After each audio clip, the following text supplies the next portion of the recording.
John gets situated as our begins. So I hope that anyone tuning in enjoyed those 30 seconds of some interesting tunes. But we are here to talk about hockey, and John Ott is on the broadcast now. John, good evening to you, my friend. We're almost at Christmas, but there's always a little time to squeeze in some more NHL action. What do you think? Welcome, man. It's good to be here. Glad to be here with you. It's just time before Christmas to get a little more hockey, and I noticed the last Red Wings game is postponed until next Wednesday because they can't travel to Ottawa because of the snow. But we're in California right now to watch the Flames and the Kings, where the weather should be nice, Cooper. Yes, indeed, my friend. It's good to hear your voice, and it's good to hear your voice sounding as strong as it normally does. I know you were hit with the bug recently, but it sounds like you are on the road to recovery, so I hope you're doing well, pal. Yes, I'm making my way through it. It's about like day 10. Obviously, the Christmas plans, Christmas Eve, and everything else is still canceled, so I can't spend time with the fiance until New Year's Eve. So this is a nice assignment for you and I. I hope Christmas and Christmas Eve and everything else, I know we'll talk at the end of this, goes well for you, man. It's been a fun year. It's been a fun ride, and I can't believe it's almost been since the start of the year since you and I have been doing these games. Time sure flies. It does, and as the saying goes, it flies when you're having fun. It is always so fun to be on a broadcast with you, buddy. And I'm looking forward to this game legitimately as we see the U.S. national anthem being sung right now, and the Flames and Kings looking skyward to the Stars and Stripes. But my friend, I think this is going to be a good clash here. The Flames have been on a nice little tear. Now, I don't want to give them too much credit. They were playing the San Jose Sharks, but they did what they needed to do against the team that's in the basement. They took care of business with a nice scoring touch against the Sharks. The Kings, though, it's a different story being in Los Angeles. They are very strong in a strong spot in the Pacific and the Western Division. You got Vladar in net and a goalie that I'm not as familiar with, John. Maybe your expertise can be shared here. Pheonix Copley, who has a .243 goals against average, .912 save percentage. What do we know about Copley, if anything? So from what I know from the LA Kings side of it, it is Pheonix Copley, and he's from North Pole, Alaska. That is your inside information today for Pheonix Copley. Well, this is why I need you right next to me on the mic, my friend, because immediately I mispronounced the young man's name and you give me his place of birth. So you're two points ahead of me already as the puck is dropped here at Crypto.com. Still odd to say that name.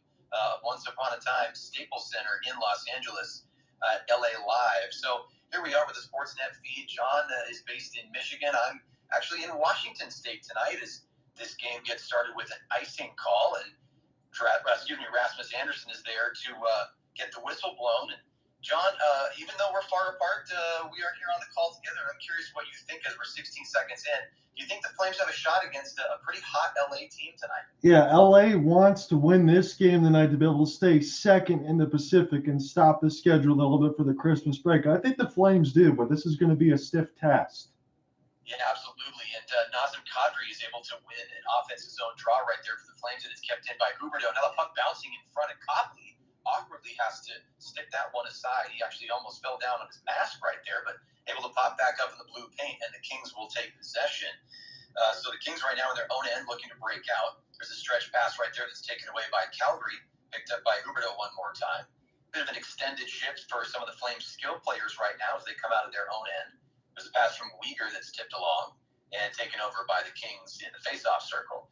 So the Kings will back pass right now and hold in their own end. Another stretch pass attempt right there is taken away by Calgary. So early on, looks like the Kings are trying to really stretch that puck through the neutral zone as opposed to carrying it through.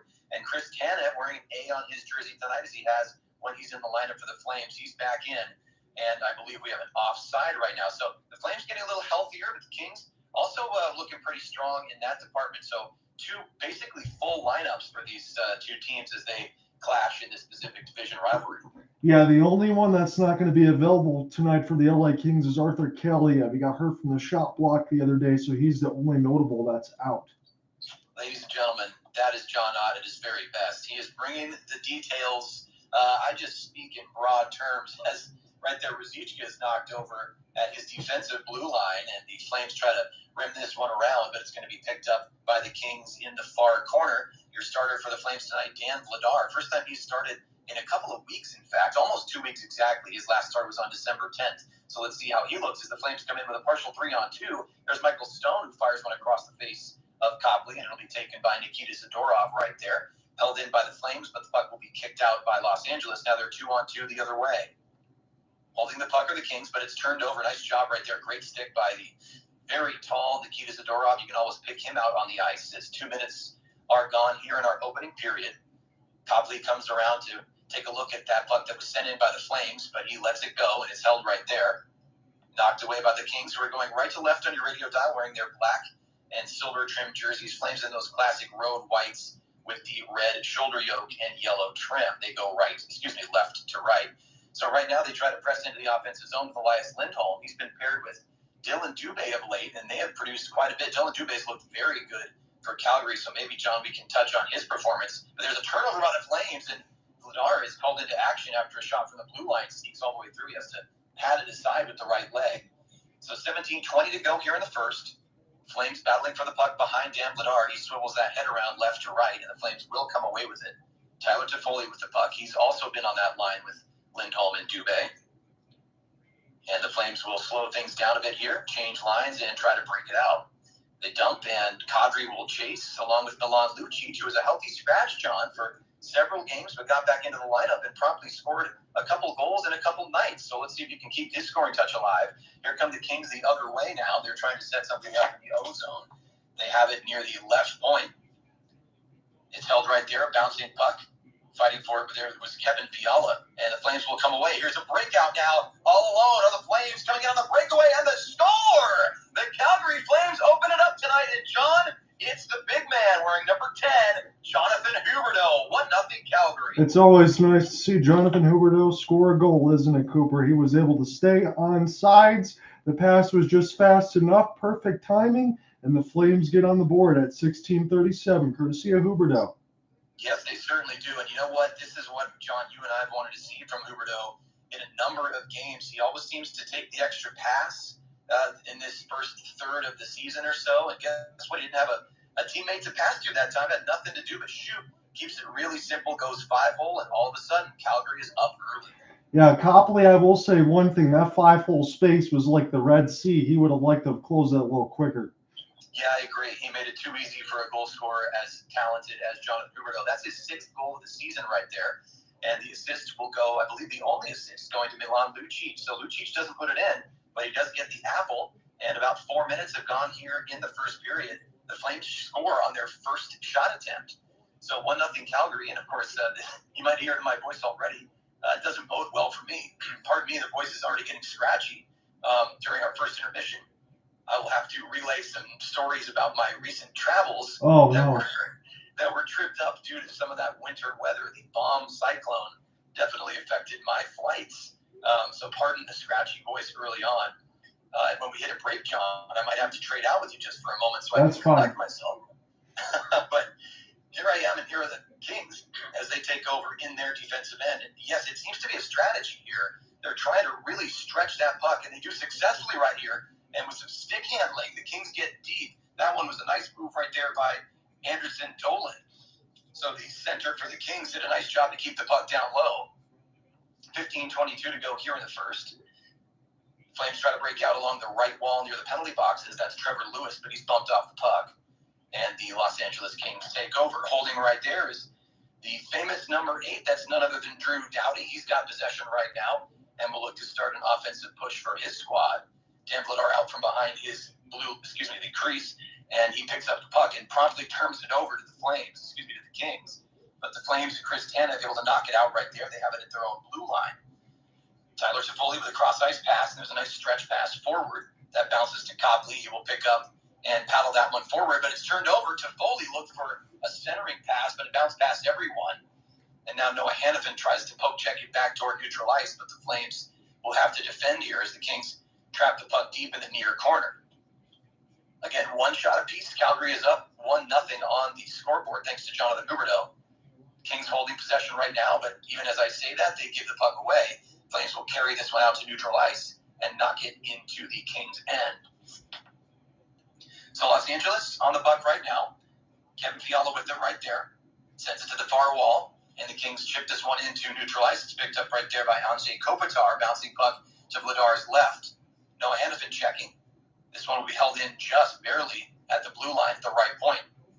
Good stick check right there from Nazem Kadri. Active skating right there. Does a good job defending. But the Kings are cycling right now.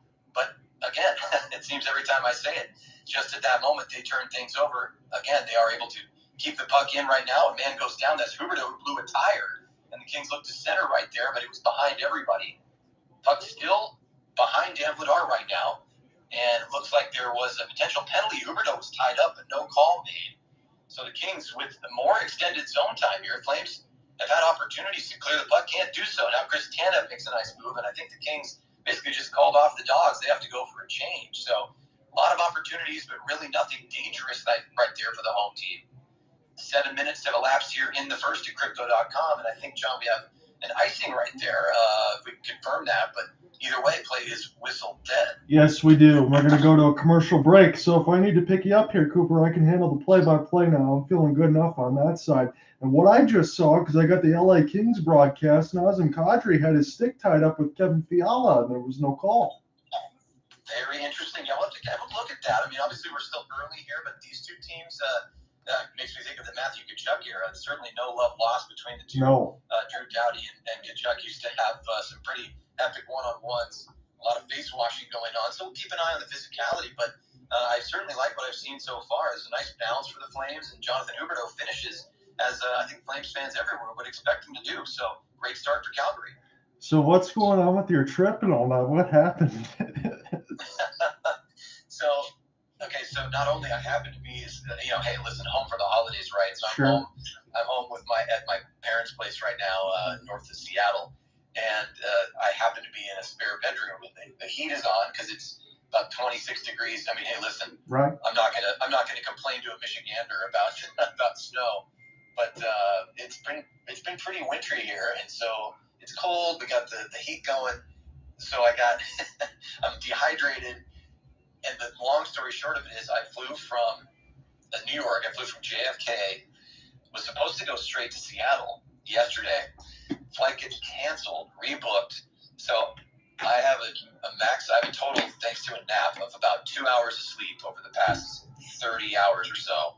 Oh, boy. I flew from JFK to San Diego, got to San Diego at about midnight. It was too late to get a hotel voucher, so I spent the night at the San Diego airport. So in case anyone wants to know what the San Diego airport's like, the accommodations are questionable.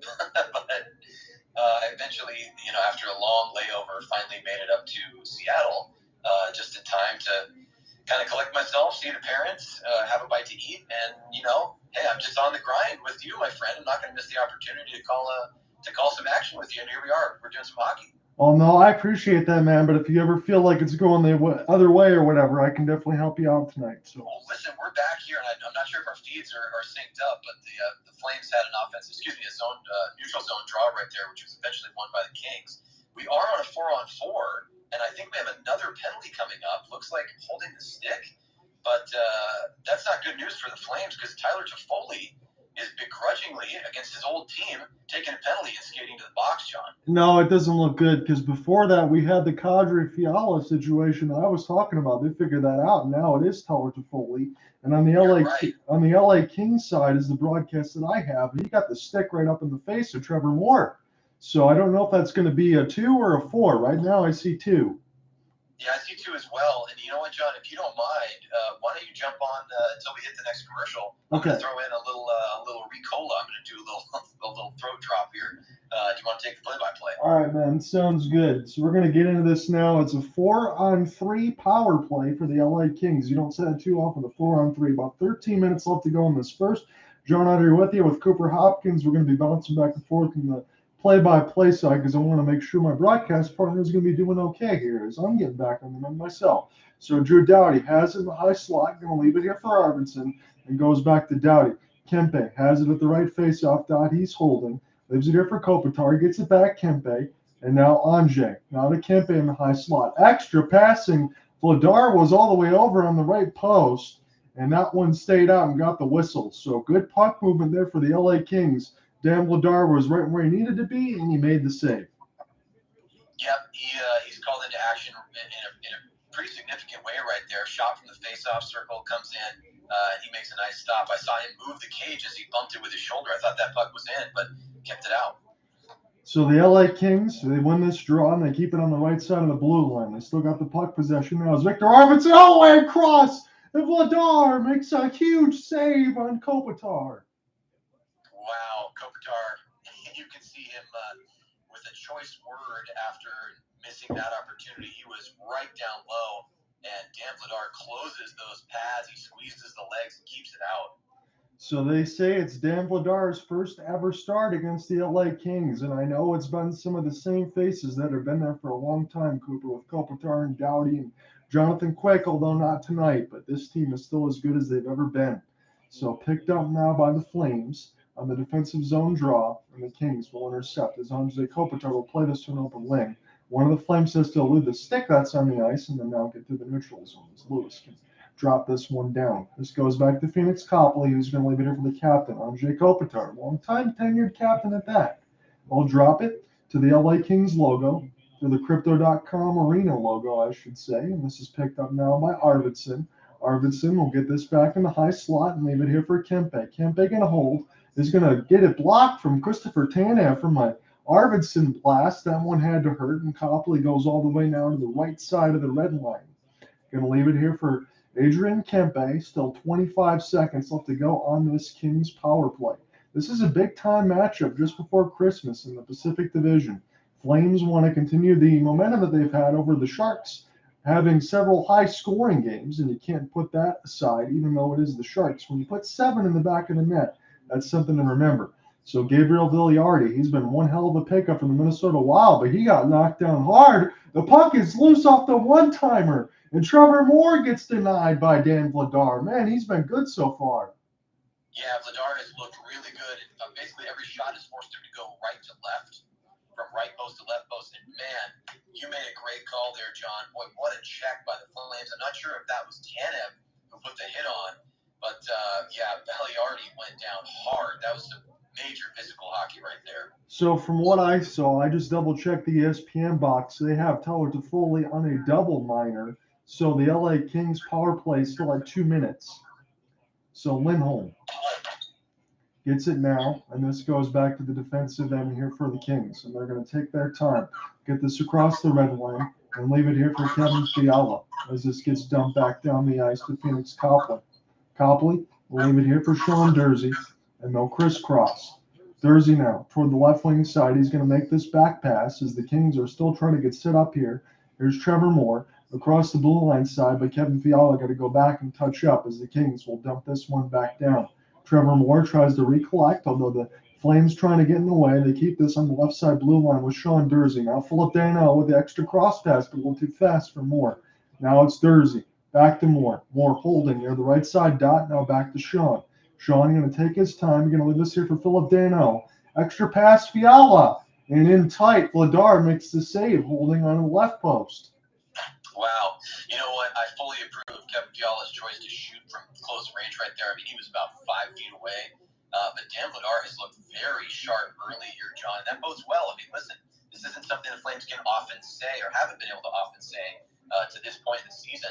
They have an early lead, and they also have a goalie who looks locked in from puck drop. Yes, they do. The Flames try to get this one out. The face-off zone win. They cannot. The Kings hold on to the blue line side toward the left. Going to leave it now here for Drew Doughty. Drew Doughty will play crisscross. Arvidsson wants the one team in the slot as this goes back around for Trevor Moore. Now Kevin Fiala will get this near the left side dot. This gets stick down. Michael Backlund will pick it up. It's shorthanded. He's 1-on-3. He's just trying to buy some time away from Doughty as he gives him a short ride against the boards. And now picked up by the LA Kings as they'll look to break out right to left.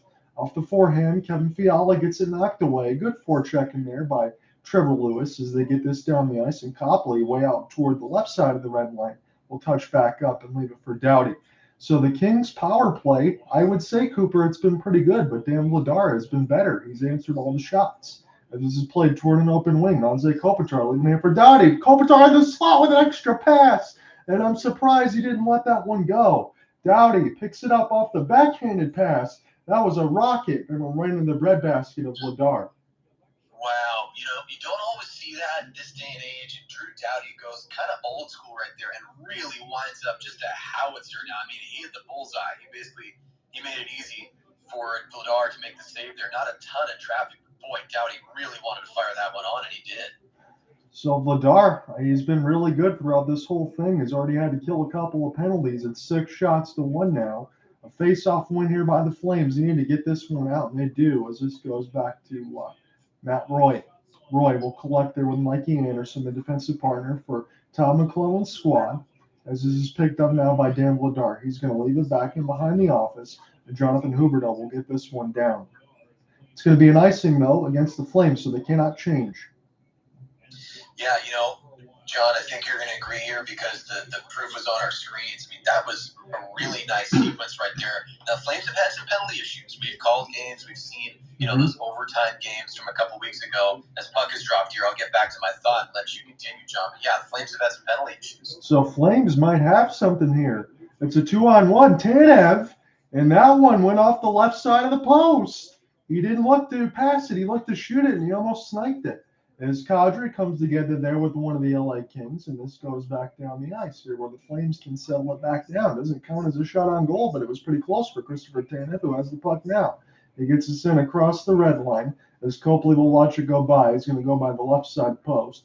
Picked up now by the LA Kings, but Nikita Zadorov will cancel that out. Try to toe drag the way through as one of the LA Kings. And now this is picked up here by Trevor Lewis across the red line. The Flames will get it in deep. So Richie, and there with Edler as they come together. And now Ruzicka as well. This is picked up by the LA Kings and through the left side red line and safely catapulted in behind the net. As it's starting to get a little physical here, Cooper. It's 10 hits to 1, courtesy of the Calgary Flames. Not too often I see that on that side to that much extended. Now Dursey with Carl Grundstrom as he can't get to it. This goes back to the Flames. One of them gets knocked down right in front of the referee, but no call. This is still live with Grundstrom, but his pass goes to nobody, and the Flames dodge a bullet. That was awfully close. Trevor Lewis, this will pinball back to Pheonix Copley, and now the Kings can settle this down with Alexander Edler. Now from the Vancouver Canucks to the LA Kings, he's got to like that side of it as this goes back down the ice to Anze Kopitar. Kopitar trying to hold in off the backhand. Try to get picked up now by former Minnesota Wild Kevin Fiala, but Kopitar's still with it now near the right side of the red line. There's bounces in between a couple of Flames. Rasmus Anderson by himself, Dan Vladar down, but I think that didn't get to him as he dove toward the left side of the post. Mikey Anderson will get this in deep. Noah Hannafin's just got to get it out right now for the Flames, but they can't get it across that blue line just yet as this bounces back to the Flames in their own end. The Kings are just going to go ahead and take a change so Rasmus Anderson can take his time. 6:40 left to go in the first. John under with you on the play-by-play, joined by Cooper Hopkins, but I'm sure we're going to be bouncing back and forth a little bit. Just want to make sure that Cooper's feeling well here on this side of it. So this is bounced in between a couple times. Toffoli tries to get to it, and now the Kings will get this back deep in their own end. Drew Doughty has a couple of Flames right in his face as this gets turned over, but it's only partial danger right now as this is still being wrapped amongst the behind the net several times of Copley. Now this gets intercepted again as this goes between Moore and Doughty, and now Arvidsson touch up near the right side of the red line. He's going to leave it here for Doughty. So much ado about nothing right now in the LA Kings defensive end as they're going to go ahead and take some change. The Flames will do so as well. It's 6-1, but Calgary's got the lone goal on a Jonathan Huberdeau breakaway. 5 goals scored on Copley. It was assisted by Lucic.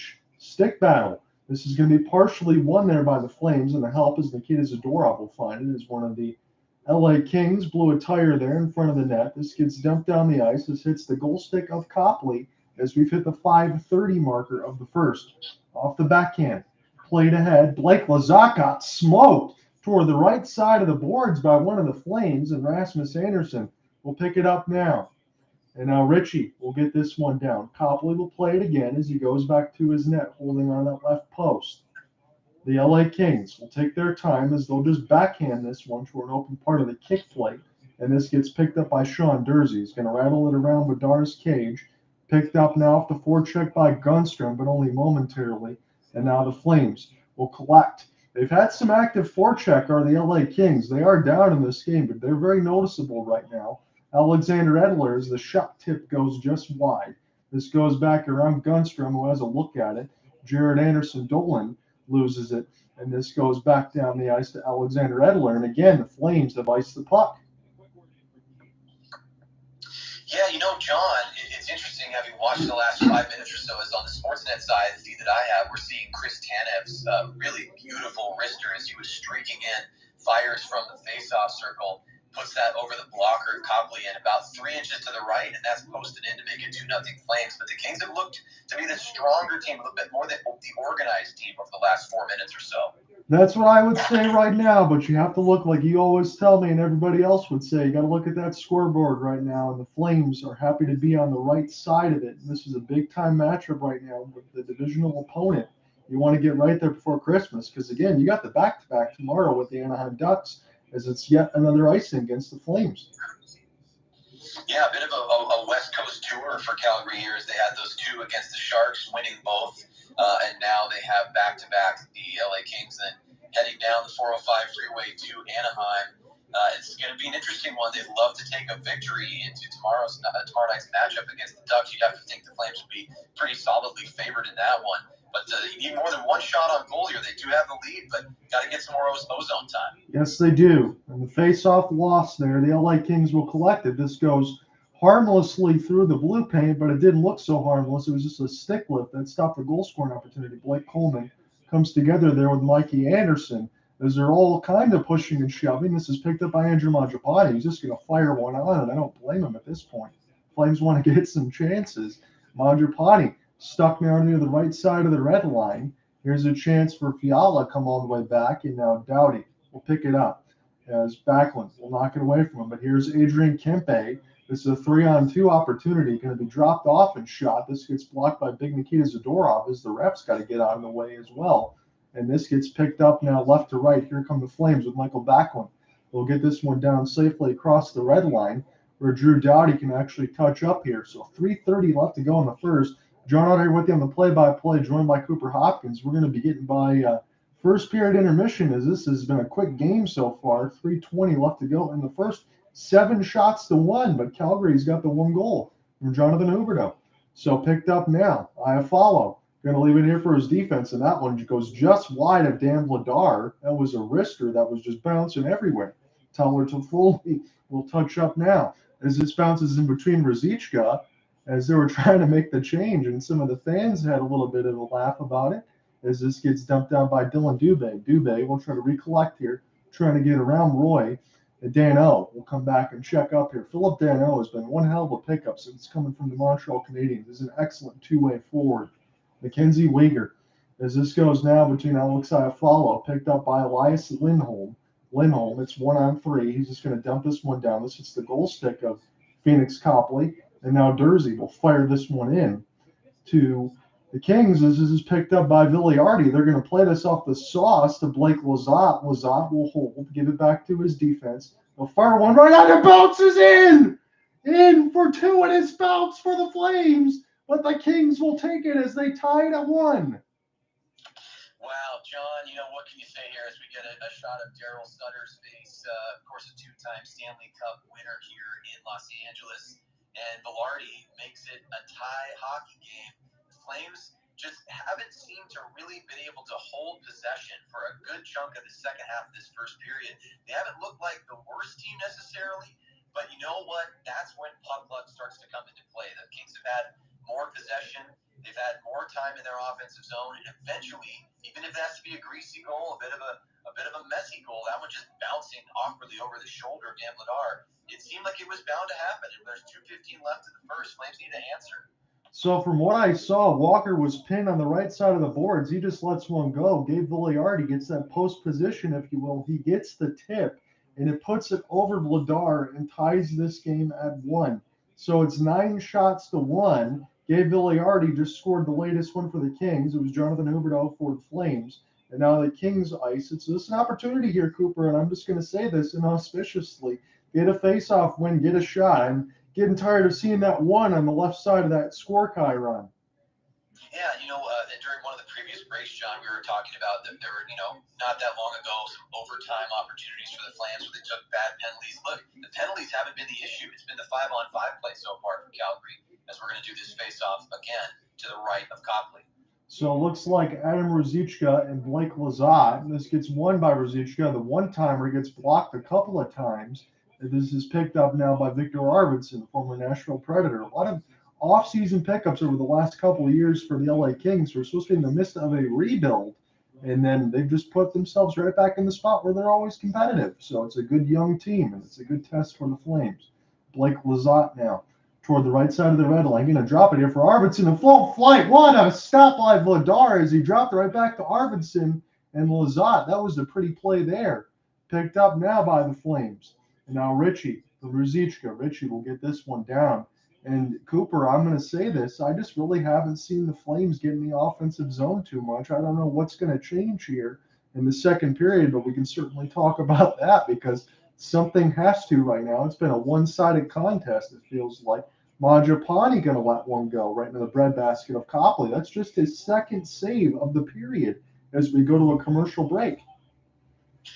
Oh, John, the Calgary Flames, they are an enigma, my friend. They always offer us a new way to sort of raise an eyebrow. It's a I won't say confusing first period because the Flames started strong. They got a lucky bounce there. Were able to connect the pass to Huberdeau, who made no mistake. He goes 5-hole, and as you said, it was like the Red Sea had parted. Copley could have been a little more fundamentally sound on that breakaway, but still, hey, it's a breakaway against one of the best goal scorers in hockey. So it's 1-0 Flames. Then really from there, it was not a precipitous fall, but the Flames couldn't seem to maintain the momentum. And this has been a theme. Tell me if I'm wrong. This has been a theme for a lot of the Flames games we've called. They are able to grab a moment or two, take a lead, string together some solid play for minutes at a time. But for whatever reason, holding momentum has been an issue for this team, and it just slipped away. Sands in an hourglass, and eventually Velarde's able to get a tip on. He's really unchecked in front of Vladar, and so it's a tie game. And now, 19 minutes into the first period, the Flames just get their second shot, and that wasn't even really a dangerous opportunity. It just happened to be a shot on goal. So not really sure what needs to be said in the locker room, but Darryl Sutter can't be too thrilled with what he's seen over the last 10 minutes or so. No, and again, like you said, I think because we've done so many of these games, and look, I'm not complaining because I'm always signing up to them. Anytime we can do a game together, I'm definitely going to sign up for it. But I feel like we've covered so many Flames games that we've hit that same on repeat button, but it's the truth. You have to. And in games like this, when you know they're divisional games, it's just before a little bit of a break there. This is really important. And again, you have a game the next night against the Anaheim Ducks. I understand, as you said, I would favor the Flames over the Ducks. You almost have to at that point. But you can't look past the Kings on the way to do so. This is a big 4 points that you can bank. Yeah, it's definitely a big 4-point swing, as is often said. And you know what? 4 teams are separated by 5 points. Yes. In the West. I mean, there's so much that can happen. And, of course, we can take a look at the scoreboard around the league, scoreboards, I should say. The Kraken taking on the Canucks. Kraken still looking very strong in their second year in the NHL. The Flames are looking at some new competition, including a Kings team that's overperforming, and they cannot be taken lightly, obviously, as they've tied this one up. So off the draw, the shot goes up and into the meshing, and we'll do it again as the Flames were looking for their third shot. Yeah, just under a minute to go here in the first. And the Flames with Mangiapane on the ice right here, along with Mackenzie Weegar. The Flames 9-4-1 versus the Western Conference this season. So the numbers look pretty good there. They look to make it 10-4-1. It's going to be Kopitar and Backlund on this faceoff. This should be a good matchup here. Anze Kopitar is usually one of the best on that side too, but Backlund able to win this one clean. This was a big-time bomb. This goes off the glove hand of Copley, but this gets brushed aside as Christopher Tanev will pick it up. And now the Flames will get this one down and across the red line. Copley will play it quickly and decisively, unlike some of the goaltending play that we've seen. Regardless, whoever we cover, there's always some crazy things behind the net, but not there. As this is picked up now, and Backlund will give it to Tanev, and they'll go crisscross here. Mackenzie Weegar, stretch pass, looking for Coleman, and it's going to go back here to Tanev. Will take his time. Flames need to just make sure, at least at this point, keep this at 1-1. Mangiapane going to collect out the forehand. He's going to get punished there by Doughty, but he's going to stay on his feet. Coleman chips us ahead just slightly on the right side red line for Mangiapane. Mangiapane just buying some time. Maybe see if he can make something happen here with Coleman. Got to shoot quick. And that one was just lofted like a hand grenade toward the right side. We're going to run out of time. Tied at 1 after 1. I will say, John, those last few shifts for the Flames, listen, I know it's not much, but a couple of shots on, a little bit more zone time, driving the possession down low into the corners, particularly to the left of Copley. And I like to see that forechecking from, players that maybe aren't as physically notable, players like Andrew Mangiapane. He did a good job of holding possession right there. Drew Doughty went down, and that allowed the Flames to really ride out the period in the Kings' end. So, it's the little things, and hopefully Calgary can build from there. But we've hit the intermission, and we're tied at 1. Yes, we are. Well, we're tied, and we're in the midst of another game. We're going to go ahead through our intermission. I'm going to flip to the Kraken and the Canucks right now before we go back to our lead game. But let's go through a little bit of the intermission there, Cooper. We know we saw something early there with Jonathan Huberdeau and another point from Milan Lucic. I want to make this note the other night. When they played against the San Jose Sharks, look, I know it was the Sharks for a couple games, but I saw the Calgary Flames put up a 5 spot and then a 7 spot the other night. Milan Lucic, ever since being scratched in from the lineup a couple times here for Darryl Sutter's squad, he's looked pretty good, and he was able to get a big-time assist there for Jonathan Huberdeau off the breakaway. Yeah, John, I mean, listen, I think Kadri's probably he's probably a little extra motivated after sitting in the press box for several games in a row. Matthew Phillips, the leading goal scorer in the AHL prior to his call-up, he played a few games for the Flames, but ultimately has been sitting in favor of the veteran. And listen, he's a veteran for a reason. He's got that knowledge base, he's got that confidence and the skill. I think there's been some questions in the fan base of Calgary about where I was about to say Kadri, but where Milan Lucic should be placed in the lineup. They are a little curious about him playing so many minutes with the upper lines, with players like Huberdeau. But guess what? When you're able to make a nice breakout pass right there and get one of your most skilled players an opportunity to get a clean shot on goal that results in a score, I mean, there's really no argument to be made. And it's not against the Sharks, John. It's against a really solid team in the Los Angeles Kings. Yeah, no doubt about it. I know the back end of it, this game that we talked about, because there's only one other goal that was scored. It was Gabe Vigliardi with a little bit of greasy one as he got posted up as the latter half, unless you count the last minute 30, like Cooper said, where the Flames got a little bit of a pushback at the end of it. It was Vigliardi with his 14th from Sean Walker and Blake Lizotte. Walker able to keep it on the right side of the blue line. Tied the game at 1 as it was tipped out in front there by Gabe Vigliardi. So I want to do something right now. I know maybe you're still feeling a little bit with the voice and all that, with the sleep and the travel and all that. I don't blame you. So I could probably take a little bit of the lead of this one. But I remember the first time at the beginning of the season, Cooper, when we did a panic index. Well, it's close to Christmas now. So I think maybe this might be a good time to revisit one here in the Pacific Division if you want to go through some of that. So I'm going to go ahead and throw one of these teams out there. And although they are sitting in first in the Pacific Division, I still think there is a little bit of panic there for the Vegas Golden Knights. And even so, for me, I'm going to put them out of a 10. I'm going to put them on a 4 on the panic meter. And I'm going to tell you why. It's 35 games played. They're 23-11-1. Yes, they're first in the Pacific with 47 points. But I remember, like I told you a couple of years ago, unless I didn't tell you this story, when I was at watched the Red Wings in Vegas during March Madness a couple of years ago before COVID hit. I remember anytime you're playing a game in the Fortress, although the Red Wings did win that one, you don't win in the Fortress. And right now, the Vegas Golden Knights are 9-9 at home, and that Vegas effect doesn't seem to have the same level of carry that it used to. Yes, they're 14-2-1, but 9-9 at home for a team like Vegas, they're going to want to pick that up to make sure they maintain their positioning in the Pacific. Am I crazy? No, you're not crazy. Actually, that number is perfect, my friend. I'm going to match you. I agree with that 4, so we both say it's a 4 out of 10. So just the water's not even starting to boil yet. But if you put your hand in that pot, you're going to notice that it's a little spicy. You're going to have to be careful about that temperature. And here's why as well. This is just simply about games in hand. You know what? We mentioned the Seattle Kraken happen to be in Western Washington right now, so Kraken are on the brain. They are up 3-1 right now against a decent Canucks team. Yeah, they're below 500, but Canucks definitely stronger than we thought that they would be at this point of the season. And the Kraken came into tonight having played 31 games. Golden Knights having played 35. Let's do our quick math. That's 4 games in hand for the Kraken. If they win every single one of those, which we can argue is not necessarily likely, but let's hypothetical. Let's say they win all 4 of those games in hand. If the Knights were to stay idle, guess what? You're tied in the standings.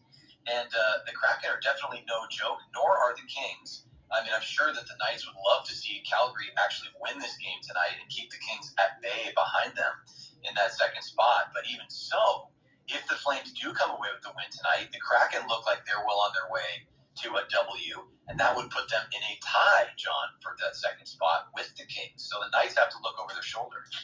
Yes, I agree with you on that. So I think it's a good, fair number on both sides. And we're going to switch a couple of our teams up because we didn't include Vegas before.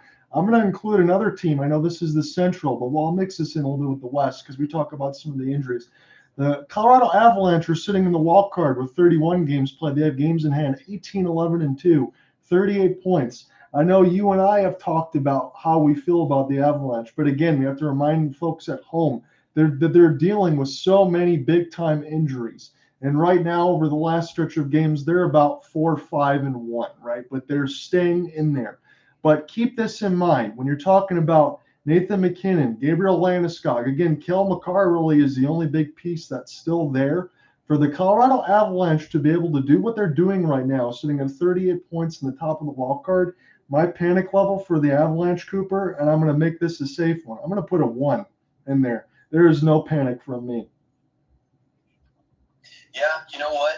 It seems like I'm maybe just being a little too, like, let's put it this way. I'm not going to Stephen A. Smith you here. I'm going to agree with you again. And this is what we touched on a couple of weeks ago, John. The Avalanche are still the Avalanche. They're, pick a percentage. Roughly, let's say they're at, 85% strength as a team, yeah. 80% strength. And no, are they dominating their schedule? Absolutely not. But here's what's important. They are staying, as you just said, they are staying in it. They are not sliding in the standings. They're sticking around. They're hanging in. And that's the last thing those teams in the Central want to see because they know that when those big names get back on the ice, the Avalanche will return to form. There's no evidence to the contrary. So, yeah, you're exactly right. It's 1-1 Flames Kings. It's first intermission, and it's also a 1 on the panic index for the Colorado Avs. I'm going to do an interesting pivot here, Cooper Hopkins. We know this is a team that was expected to struggle, but over their last several games, Cooper, they have been getting absolutely destroyed. They are 4-12 at the United Center and 3-8 on the road. Yes, I'm talking about the Chicago Blackhawks. 31 games played, 7-20-4, and they have a league worst 18 points. We knew that they were going to struggle, and we knew that they might be on Connor Bedard watch, but boy, they've fallen off a little bit. Even a team that probably shouldn't be on the panic meter, I'm going to go ahead, Cooper. I'm going to give this a high number and say it's an 8 because things are falling off fast, and now you still have to figure out what you're doing with Jonathan Toews and Patrick Kane. It's getting ugly over there. Yeah, you know what, John, I'll say this. So here's the only okay, rewind. I'm not going to disagree with you in principle. I'm only going to quibble slightly about the number. I'm going to say it's a 6, and here's why. The only reason, and this is temporary, get ready for it to be an 8, 9, max out at 10 very soon, especially if they continue to lose as they have been. The only reason I'm going to call it a 6 is literally because Kane and Toews are still members of the team. That's fair. As soon as that changes, it skyrockets to 8 and 9 for me because you know what? If things are this bad right now with those 2 players on your roster, we understand Chicago. Yes, you're basically already in rebuild mode, but it really becomes rebuild mode. We're back to the blueprints of trying to rebuild this team when Toews and Kane are gone.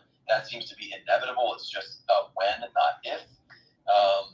And honestly, even though they had so much success about a decade ago and less, I almost feel bad for the Blackhawk fans, not only because of the play on the ice, but things around the organization have been negative. Obviously, there have been legal issues, inappropriate situations that have been well documented. It seems like those things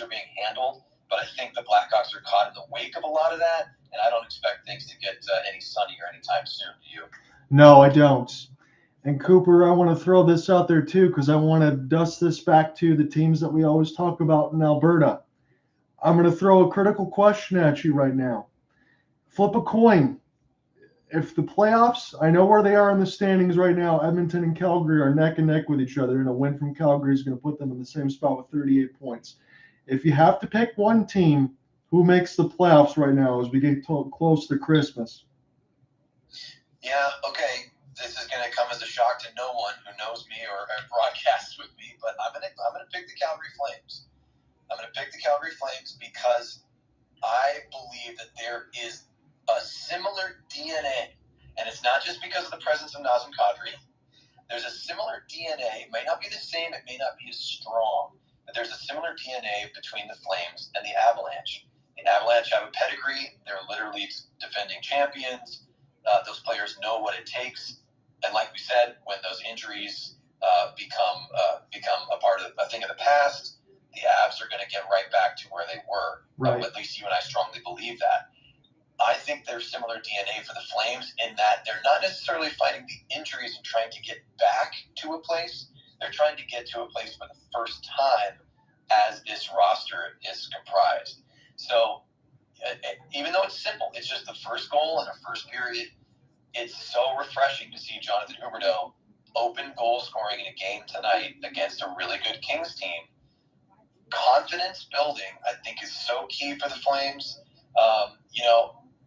I know the Oilers are dangerous. Obviously, we know the names in Edmonton about who can score pretty much at will and lift that team to really lofty places.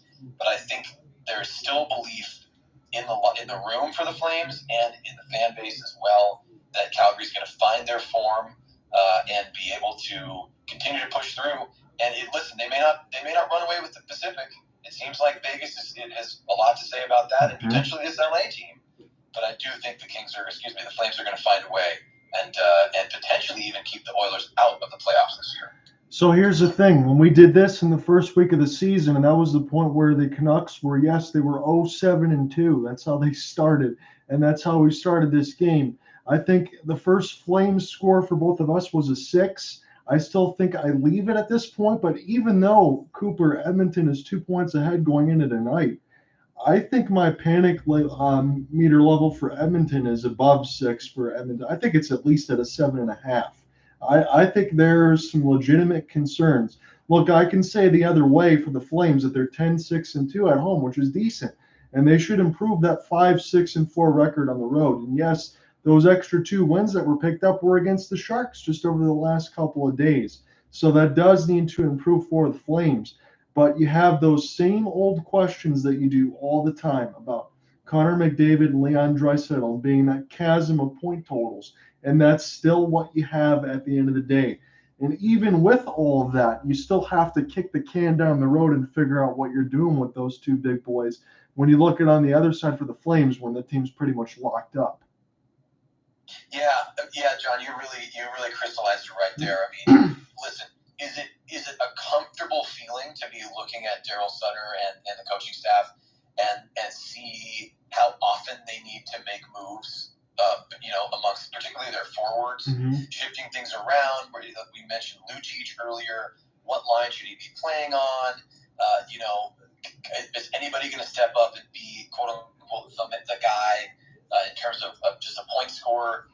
Huberdeau's been underperforming. Lindholm looked to be having a quiet season, but he's actually starting to come back into form. My point is, we could name any specific player. The point is, as a team, yes, it's uncomfortable to think, okay, hey, we need to make changes in our lineup to get the most out of it. But also, when you're doing that, that means theoretically you're able to squeeze more out of the orange. You know what I'm saying? And Edmonton doesn't really have that ability. Sure, you can move anyone around, change your lines up all you want, but everyone who pays any attention to the sport of hockey knows that production is going to come from McDavid and Draisaitl. It's going to be, and listen, you're going to get some from Kane, you're going to get some from Nugent Hopkins, but who's driving the bus? Connor Leon, period. And the Flames, that's part of what made me think that they are going to be the playoff team as opposed to Edmonton. I think the Flames are going to continue to refine not only their play, but who's playing where, who's best suited to be playing next to whom. And that's what we've been seeing over the past few games with Dube, Lindholm, and Toffoli. All those players have benefited from being together, and they hadn't been together since earlier last season. Right. So it's nice to see some results. No, absolutely. And it's funny to see how some things change and how some things don't, because I think our panic meter index was pretty close from that first week now to the Christmas point. I still think there is a lot of questions left to be answered here, Cooper. And all these teams are so bunched in the Western Conference standings in totality that we might not even get a clearer picture until February or March. Yeah, and I mean, it's another season in the Western Conference in the NHL. It makes me think back to last year. By contrast, the Eastern Conference, we're talking about Christmas time and getting into the new year. Really, in January of last year, the Eastern Conference was all but completely wrapped up by that point. And it doesn't seem to be exactly the case again this year. But the Western Conference, I think in terms of entertainment value and intrigue, yet again, is the conference to look at if you want to, like, if you're a gambling man, take a look at the Western Conference, because it's a crowded room right now, and that also keeps the panic index low for me with Calgary, because as long as you're in it, even if you're technically out of a playoff spot going into tonight's game, so many teams are still in it. Even the teams that are a little further behind, we can talk about the Blues and Predators, which are just 3 and 4 points behind the Flames outside of the playoff picture. So lots of movement to come for sure. I want to mention one thing. I can tell you where I was completely wrong, and we can talk about some of our beginning season outlook here very quickly. Boston Bruins are still on a hell of a heater, 26-4-2 as we should have the East with 54 points, was the best record in the NHL. They're 18-0-2 at TD Garden. But the one thing that was completely wrong for me, Cooper, I said I thought the Capitals would fall out of it, but they've won 7 of the last 8, and Alexander Ovechkin continues to find the fountain of youth as they now sit second in the wild card after being as far down as 7th on that side of it in the wild card. So when you win 7 out of 8, just like the Rangers and the Capitals, they're coming.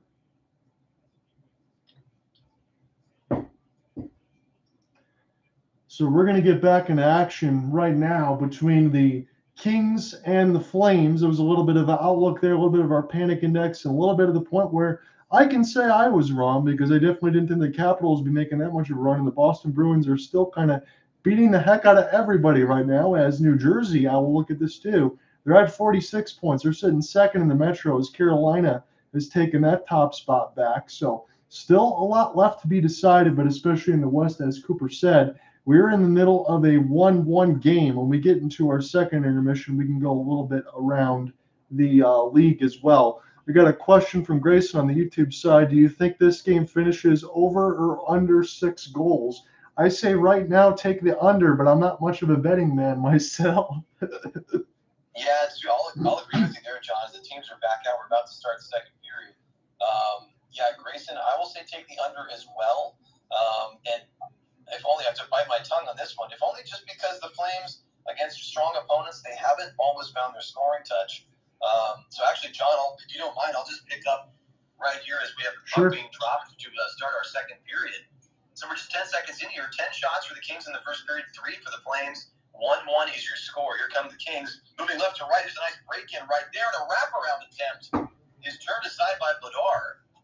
And the puck bounces out behind from the trapezoid. The Flames will take over. So a bit of a danger moment for the visitors right there to start the second period. And the Flames will lose possession in the offensive zone. It's taken by the Kings.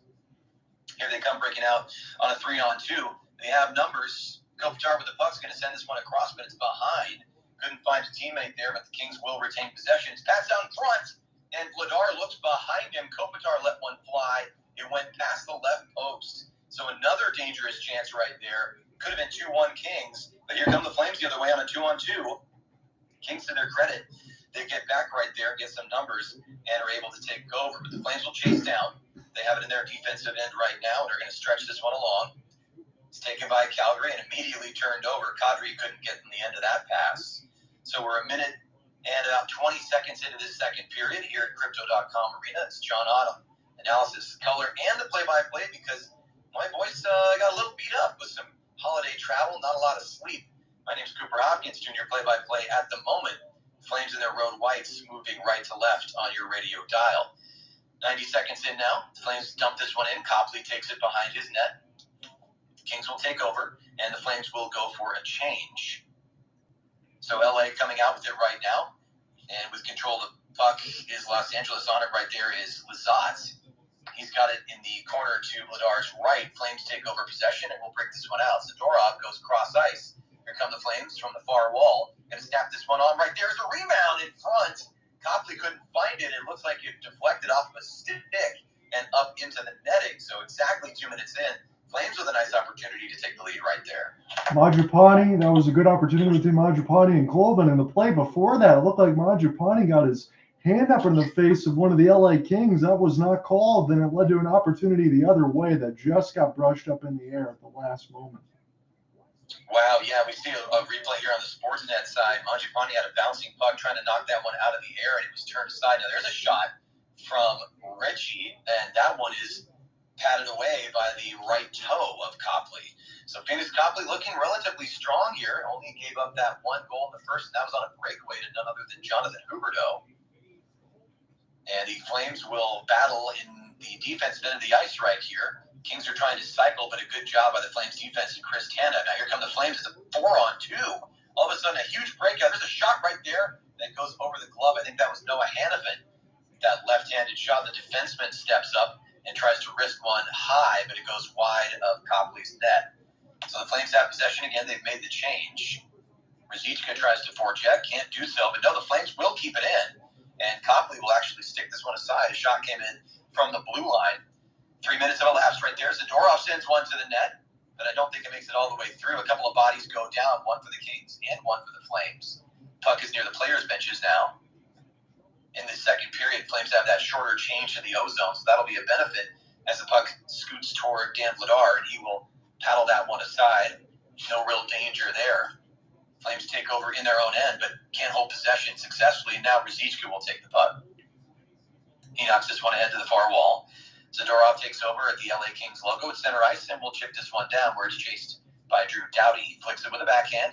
This one's going to be passed over toward Kopitar. Bit of a messy play right there. Flames take the turnover. Now it's down in front. Lindholm tries to get a shot off, and I think we're going to have a penalty here, John. It looks like I think one of the Kings are going to go to the box. I actually can't see the call here. I'm going to look and see what this is right now as we pull up the box score. We're definitely going to have a penalty, and I'm going to go ahead and double check this here. It hasn't pulled up just yet. So Kupari and Ritchie come together with Zadorov. That was a good double damage hit on the other side. Looks like Kupari might have got hit in the mouth. No call on that side. I haven't yet to see one yet, Cooper. Yeah, it's definitely been physical. These two teams, they do go at it pretty significantly against each other. And yeah, that was a check from Nikita Zadorov, who's literally so much taller than Kupari. He got hit by the helmet of Nikita Zadorov. So I'm not sure that was seen by the referees, but either way, we do have a stoppage here, and guess what? It's going to be a bench minor. Too many men against the Calgary Flames, and Lucic is in the box now. It's going to be another power play for the LA Kings. They're 0 for 2 tonight, but they do have 5 shots while on the man advantage. 10 seconds have gone here in the power play. 16-10 on the clock. That pass goes through Kopitar's legs, but the pass to the other side of Dan Vladar leads to a rebound attempt, but it's cleared nicely by Calgary. They get it about 3/4 down the ice. 13 shots now for the LA Kings. 5 shots for Calgary as they try to kill this one. Nice job right there, Michael Backlund and the second penalty killing unit. Take care of business right there. Knock this one all the way back down toward Pheonix Copley, where Doughty picks up. Skating through the neutral zone now. Doughty with the puck yet again. Now holding right there for the Kings is Velarde. He sends it down to the near corner. It's back out to the right point. Doughty goes cross ice. Kings in the circle now. Now back to Doughty. Into the left circle. There's a snapshot right there. Doesn't get through. Flames do a good job at diving to clear. Couldn't get a number on that one, but an excellent job by the Flames penalty killers. And now more than half of this man advantage has elapsed. just 50 seconds remaining. Drew Doughty's basically staying out there the whole time. How many times have I said his name? 15 minutes to go here in the second, 44 to go in the power play. Kings taking their time setting up now. With the puck is Sean Durzi. He drops right there, and the Kings will send one in from deep. Nice back check right there by Mackenzie Weegar. Flames look to clear. It's on the near wall. Sent back deep by Sean Durzi again. And this one will be chipped out by Blake Coleman. So the Flames will look good. John, this is not always the case. Maybe we can talk about this when we have the opportunity. Not always the case for the Flames to have these clean penalty kills, but they're looking very solid right now when down man. 10 seconds to go on the power play for LA.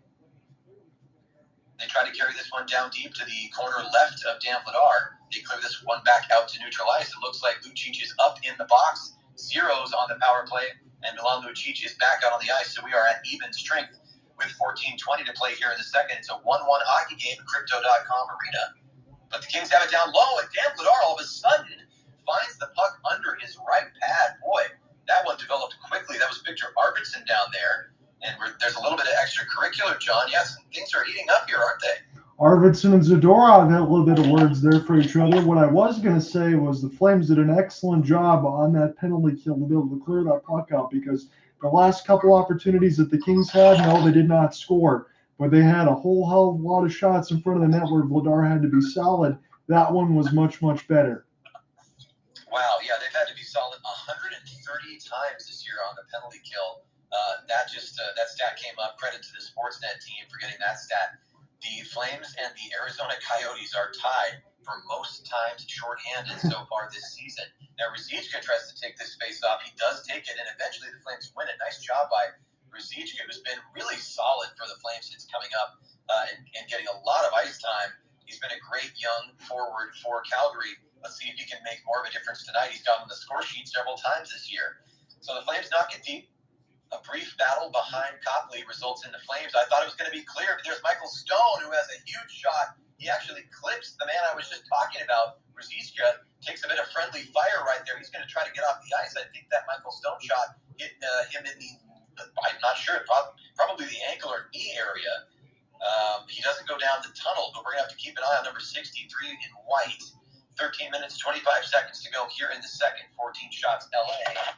6 shots for the Flames. So just the handful of shots, really, still struggling to get the puck to Pheonix. Copley are the Calgary Flames. And Copley, again, I mispronounced that name twice tonight, John.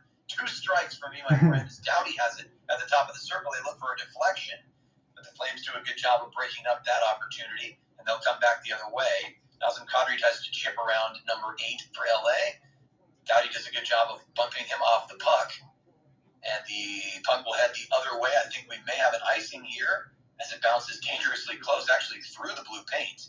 But icing is the call with 12:50 to go in the second. I know this was about a week and a half ago time. Do you remember the icing that the Boston Bruins thought they had against the Arizona Coyotes? It turned out to be a game-winning goal for Arizona. Got to be careful with those, and you got to make sure that is indeed the call. Yeah, absolutely. And we do get a replay there. It looks like Ruzicka caught the Michael Stone shot kind of on the instep of his skate. So he is still on the bench as the offensive zone draw for the Flames results in some bodies flying right there. A bit of an odd angle on the Sportsnet feed there. Had some trouble seeing who went down, but it's going to be another icing. So no change for the Kings, but the Flames can pick their players. We'll see if they can get some ozone time here as we are still tied at 1, John. I realize this is going to be an unfair call-out, and I can't really throw out a bunch of Flames names because this has been a gritty game on both sides. Hopefully we'll see more of Nazem Kadri as this game goes along, because this has been a mess on both sides defensively. It's been shut down. Yeah, you're absolutely right. And John, we've done a lot of these games, as you mentioned, and there are certain players that disappear at inopportune times. You know who I have liked on the other side of it, though, is Michael Backlund.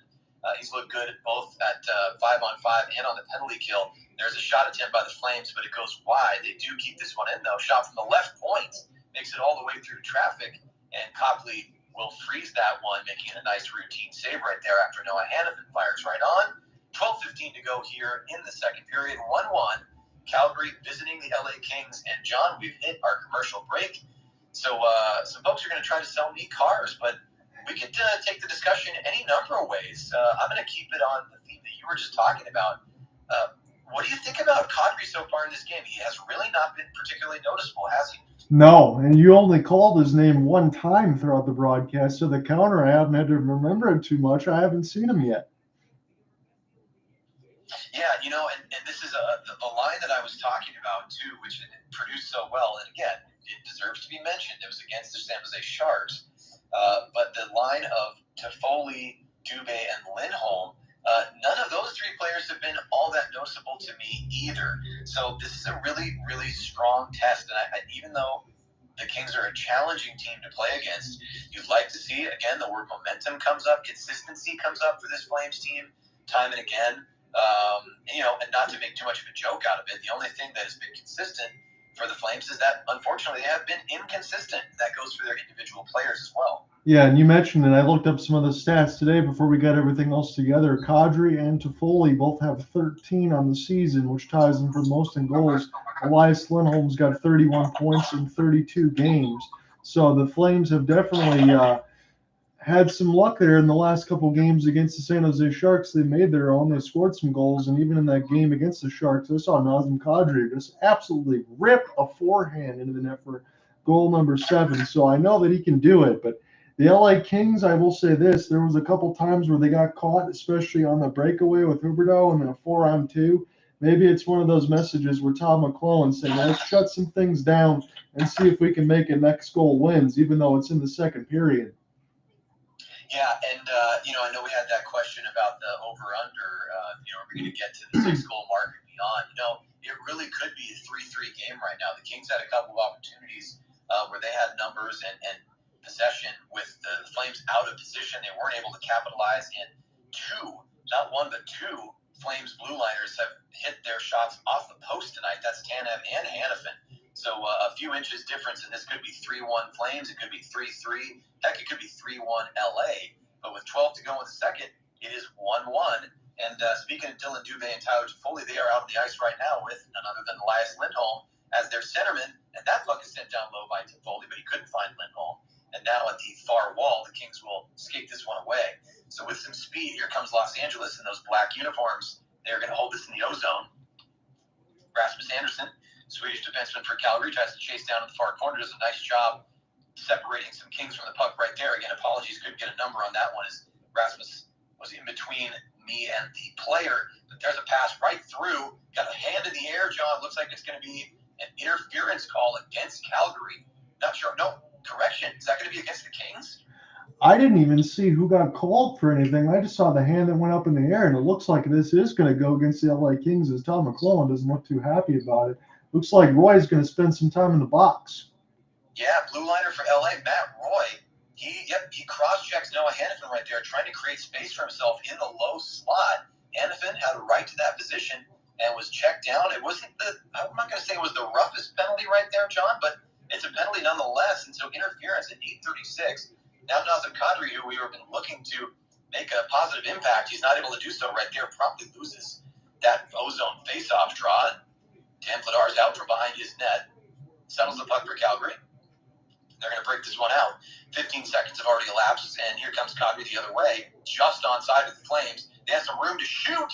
That one I thought was behind Copley, but man, oh man, I think Copley thought it was behind him as well. It stays tied, puck stays out, and it gets knocked all the way back down to Vladar. That's a third post of the night. It certainly is. I couldn't get a clean look at that one, but yep, you're right. Another post for Calgary. Like I said, could it be 3-1? That would have made it 4-1. Now the Kings have it, the Flames have it at their blue line. Jonathan Huberdeau at the near wall. Now it's Rasmus Andersson. Back to Huberdeau. Huberdeau steps in to the circle. There's a nice play right there. Tried to find, I believe that was Nazem Kadri. Kadri fired a great shot, but hit a leg. Half the power play is gone here. The Flames unable to keep this one in. Now it's a foot race. Trying to chase it down is Kempe. He was racing Lindholm. Lindholm, decent speed, so he holds possession for Calgary. Flames with the puck there, battling for it at the near half wall. Nazem Kadri with it. There's a nice turnaround play right there. Shot right on. Lindholm with another opportunity. I'm not sure if that was a clean one. I think it might have bounced away thanks to some of the defenders, but the Flames doing a good job holding possession. And there's another shot that's shouldered away by Copley. 9 shots now for the Flames. Noah Hanifin has the puck at the blue line. Flames holding. It bounces back to Hanifin. Hannafin tries to shuttle it down low. Now Kadri goes cross-ice pass right there. There's a great play and a shot right on.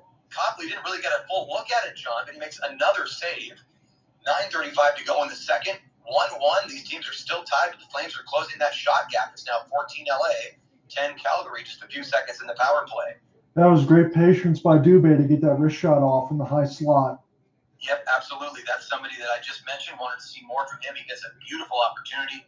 Did some nice stick handling to create room for himself and just couldn't get the finish. He was a couple inches away. Flames have been all around it. Now they're offside, but it's a delayed offside call. The Kings hold it.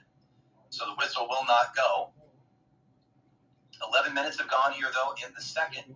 Now Doughty chasing down against Noah Hannafin. Hannafin's going to win that battle.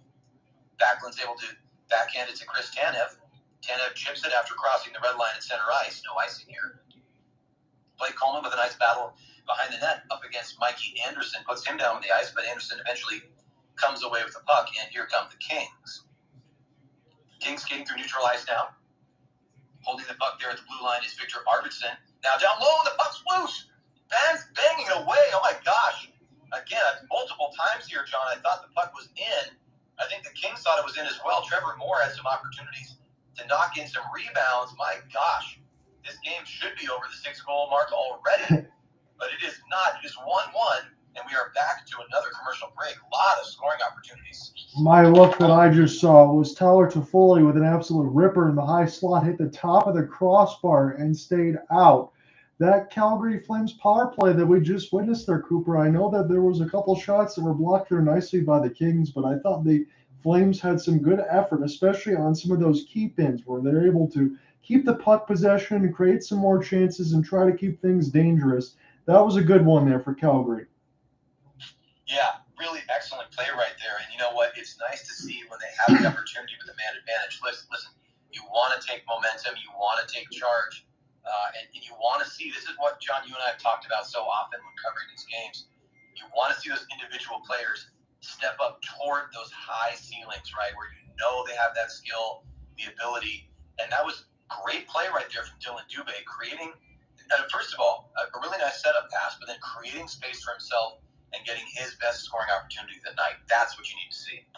Yes, and on the other side for the Kings, they're able to have a couple of possessions there with Phillip Danault and more on the doorstep. And even, I know we said this earlier, but Dan Vladar, maybe not as busy in this second period, but if it wasn't for his effort in the first, this could be a completely different scoreline, as we've mentioned several times.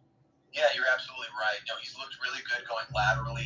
His positioning has been excellent. He's looked calm as well. Kind of an economy of movement has been something that I've noticed throughout the night. And other than a real fluky one that was sort of deflected in from the half wall off to his left, this definitely would be a 1-0 game for the Flames. But hey, the Kings had a lot of the run of play in the first. They deserved to have this game tied. And this is kind of a classic matchup between these two teams. Really well fought. You know, obviously there are the ties between both squads. I'd love to see on the Sportsnet feed here Drew Doughty chirping with his former teammate Tyler Toffoli. So I'm sure there's some motivation on both sides to get the W here. Oh, apologies, John. Jump right in. Go ahead. We're back under the action, as you like to say. The Flames have won the defensive zone draw here and chipped this one back out to neutral ice. The Kings will carry here. 15 shots for LA, 10 for the Calgary Flames with 8 to go in the second. Again, as we've mentioned multiple times, somehow, surprisingly, we are still tied at 1 apiece. At Crypto.com Arena in Los Angeles, Cooper Hopkins, your play-by-play announcer tonight, although trading off with John Ott because after some holiday travel, voice has gotten a little raspy, forgot to hydrate, so it's not a great idea to be sitting next to a heat register when trying to do a National Hockey League game. But this one is chipped down for an icing call as Chris Tanev's back and will get the whistle from the Zebras. And, John, we're taking a look on the Sportsnet side right here. I want to mention that, there's definitely connections between both these squads. Trevor Lewis, 674 games with the Kings. Tyler Toffoli, 515. And don't forget, number 17, Milan Lucic, 81 games with the Calgary, with the LA Kings, I should say. A lot of winning on both sides, Cooper, that's for sure. Absolutely, and a lot of that winning led by none other than Darryl Sutter, who's the bench boss for the Calgary Flames. And the Calgary Flames carry this one away with a partial 3-on-1. Dillon Dube is on the puck. He creates more space for himself right there, and that shot goes just wide of Copley's net. So Dillon Dube becoming more noticeable. John, this is exactly what we wanted to see from number 29 of the Flames. And there's a nice check right there by Toffoli, not afraid to throw the body. He's number 73. 7:15 to go here, but the Flames turn it over neutral ice. It's taken right there for the Kings by Kevin Fiala, former Minnesota Wild man, and that one's held down low. The Kings are going to skate this one back out to the point, and they'll cycle it around. It's now at the near half boards. It's taken by Doughty, battling for the puck down there, beats Toffoli to it. Kings with possession, going to float this one toward Vladar's net, but the shot is off of a stick, and it is up into the net. Play whistle down. So a critical question that we would have to wonder between everyone listening, is there going to be a goal here in this second period? Because it still feels like it's going to be 1-1 after 2. Yeah, it certainly does. Boy, I didn't get the number on the jersey. Tyler Toffoli, I did mention that he threw a check. Well, he threw that check against none other than Doughty. So Doughty feeling Tyler Toffoli's wrath right there. The best kind of friends. But there's a loose puck in front of Vladar. Boy, I thought that one was going to sail right over him as he was down and out. But it stays tied yet again, and this second period is starting to fly by. A lot of opportunities on both sides of the ice. Copley sees that puck bounce all the way to him. He sends it back around to the far corner. Doughty takes it there. I'm going to have to check on the ice time for Doughty. I feel like I've said his name every 5 or 6 seconds or so. Puck's chipped out toward neutral ice, chased down there by Michael Stone. Michael Stone on that third pairing of defensemen for the Flames. Flames give it away right there, and it's in the far corner to Dan Vladar's right. Michael Backlund with a nice back check right there. Michael Stone working with the stick. Backlund and Stone working together for that turnover. They get it, but the Kings doing just as much on their side. Really nice work right there. Excellent tenacity from Phillip Danault. And eventually Andrew Mangiapane will clear. He can't find the puck between the skates right there. It bounces to neutral ice. Holding for the Kings is Sean Walker. Sean Walker sends it ahead. It's a 3-on-2 for LA, and the high slot is stick breaks. John, we had a number of those in the last game we worked together, and now a man goes down for LA, blowing a tire. I think might have been Fiala. Couldn't get a clear number on that one. The Flames are able to clear once again. This is what happened in the first period, John. The Flames unable to get clean possession of the puck as Nikita Zadorov tries to knock it out of his own end, able to do so, and it's backhanded along. Chased down by Trevor Lewis. Make that Brett Ritchie, excuse me. Adam Ruzicka down low as well near Copley. Velarde is able to shovel this one out of his own end, and the Kings will come away with it. Yeah, little trouble here for Calgary, looking a little discombobulated. Need to get themselves resituated and drive toward the O-zone, but the Kings have possession now. They send this one over to the faceoff circle, and there's Dan Vladar kicking it out. How did the puck stay out again, John? Dan Vladar with a magical save right there, maybe his best of the night. Not even sure he got a clean look at that one. So the puck bouncing now behind Vladar. Noah Hanifin gets spun around. 4:40 to go here in the second. Kings with a run of play. Certainly over the last 3 minutes or so, the puck bounces off of his skate. Adam Ruzicka able to find it again. And yeah, John, the fatigue voice for me is definitely kicking in again. So we'll see how far I can make it in this second period. I'll have to hand it back over to you. So apologies to any listeners. Boy, I'm really struggling. So John, if you want to take over, feel free, my friend. Okay, I'll handle it. So Copley going to play this one now as there's a big bump on the other side picked up here by Nazem Kadri. Again, Cooper Hopkins is going to be with me on the color side of his. We'll swap back and forth here. So Hanifin will pick this one up. That was just saved by the right pad of Dan Vladar. And plays before that, this was catch by Copley. If Alex Iafallo got his stick on the ice from about 4 minutes ago, this could have easily been a 2-1 game the other way. So frantic action and also a broken stick. It was Zadorov trying to play Sean Walker. Smashes the twig up in the air as we go to a commercial break. Yeah, John, a lot. Again, apologies. I'm so sorry. I do have a cough drop with me here, so I throw that in. And that saves me temporarily, but I appreciate you being able to jump in at the drop of a hat like that to save your old pal, who apparently just needs a good night's rest and several mugs of tea. But you're absolutely right. I mean, there were some opportunities for the Kings there, multiple sequences where I genuinely thought that was going to be the point where they took the lead, but somehow Dan Vladar and the Flames keep this tied. No, like I said, man, I appreciate you being here. If anything else goes the other way, I can finish it because you totally saved me last week when I thought I was going through a sinus infection, but it was COVID, and I don't even know how I got through that, to be honest with you. Yeah, you were a champion. I mean, look at me. I'm just complaining about a little bit of lack of sleep, a little weakling over here. You're totally keeping me buoyed. So I appreciate it. We're officially even. You definitely picked me up in this one. No, it's been, I was going to say, between all this has been a great contest so far, and this has honestly been a good defensive battle between two squads. Interesting to see how this was going to be, because if you look over the recent stretch of games, there was a couple San Jose games for Calgary. It was a San Jose and Anaheim game for LA. They also got a shootout win over Boston. So they've been in some high-scoring barn burners of late, but this one is a 1-1 tie with about 4 minutes left to go in the second. Yeah, and we're just starting to get some replays here on the Sportsnet side. I mean, this has been such a great effort by Dan Vladar. I can't say enough. I've loved his positioning. Even when he hasn't gotten fully clean looks, he's been screened. But there's just that instinct, the repetition of knowing where to be and when in the crease, when to step out, when to move laterally. He's been in the right spot literally every single time except for that one kind of fluky bouncer that was deflected in. So, John, why don't you take us home here in the second period as Nazem Kadri wins the faceoff for Calgary? So I'm looking on the Valley Sports LA side, and just to your point, Cooper, it's been Vladar showcase right now. So power move in front of that by Hannafin, and a stick was lost. That might have been Copley's, and now this is picked up by the Kings. It's a 2-on-1 the other way off the cross, try to give and go. Adrian Kempe, but Lucic got the big body in the way. Kopitar plays this to an open wing in the high slot. As this gets blocked down, one of the Kings and one of the Flames goes down as Anze Kopitar gets to pick it up, but it goes right to Milan Lucic. And now it's a chance for Nazem Kadri. So it's Kadri and Lucic on the same line right now. We'll see how that one goes. Try to jumpstart number 91. Picked up by Uyghur. This was tipped in front by Coleman, but saved by Copley. And now Kempe has this across the red line as Uyghur will get all the way back as Calgary gets a chance to get to it now. Backlund, a couple extra moves, and Kempe will get to it. As this is back down the defensive end, Phillip Danault is waiting on an open left wing if the puck does come over there. Couple stick lifts there by Fiala, just try to get around his man, and now picked up by Blake Coleman. He tried to leave this for Backlund, but they're going to be offside, so the Flames got to go back and take a change anyway. And that's exactly what the Kings are going to do, is the forwards are going to take their change. Almost overskated the puck, and now there's an opportunity for Toffoli, but his pass was left wanting and intercepted by Phillip Danault.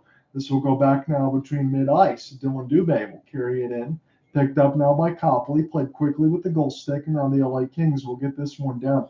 Trevor Moore, he'll win the puck battle on the one-on-one and then get punished by Zadorov with the elbow. As this goes back now for Dillon Dube. It's a 2-on-2 the other way. Dillon Dube overskates it, and this one's an offside with 2:27 left to go in the second. Yeah, you know what? Really pleased. Dillon Dube has looked very solid here in this second period. He's looked confident, quick with the puck.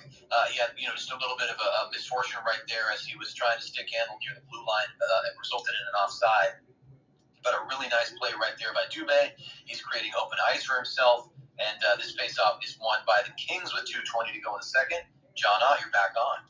Good looking play from the replay from Zadorov and Trevor Moore as Zadorov introduced himself into the right side of the boards. Vladar stuck on the right side of the red line as this is picked up now by the Flames, but it's not cleared out. Kings able to keep it in. It's a couple of stick battles. Gabe Villiardi can't get to it, but here's Blake Lizotte. He's going to let one go. This one goes wide and behind the cage of Vladar. Now the Flames can pick this back up. Here's a chance now. Lewis will get this one down, but he took a heavy price against Roy on the other side. Ruzicka also there.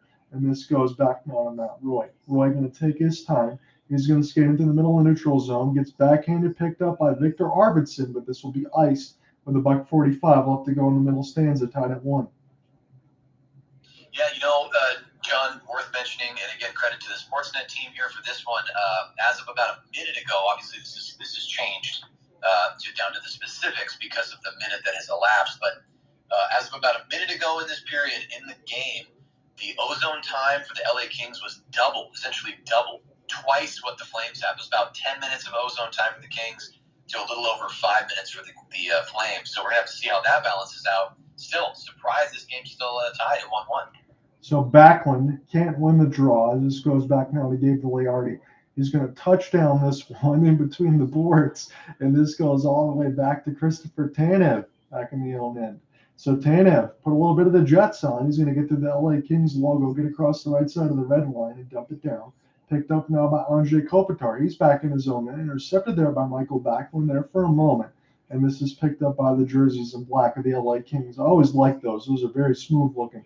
Adrian Kempe, as this gets bounced away, picked up by Backlund, played ahead with the skate beautifully by Coleman, but all he can do is dump this down as it hits the meshing with 1:07 left in the second. Yeah, John, the Flames able to, as I mentioned, when I still had some sort of a voice, the Flames able to close the gap in shots. It's 16-12, Kings still solidly in the lead. And really, ultimately, I would say pretty low shot totals for both of these teams. It's been a defensive battle, as you pointed out not too long ago. 16-12 are the shots. It's still 1-1. All the goal scoring has been in the first period from Gabe Vigliardi and Jonathan Huberdeau. That's still where we're at. So face-off win, Noah Hannafin shoots this one to the screen, picked up by Coleman.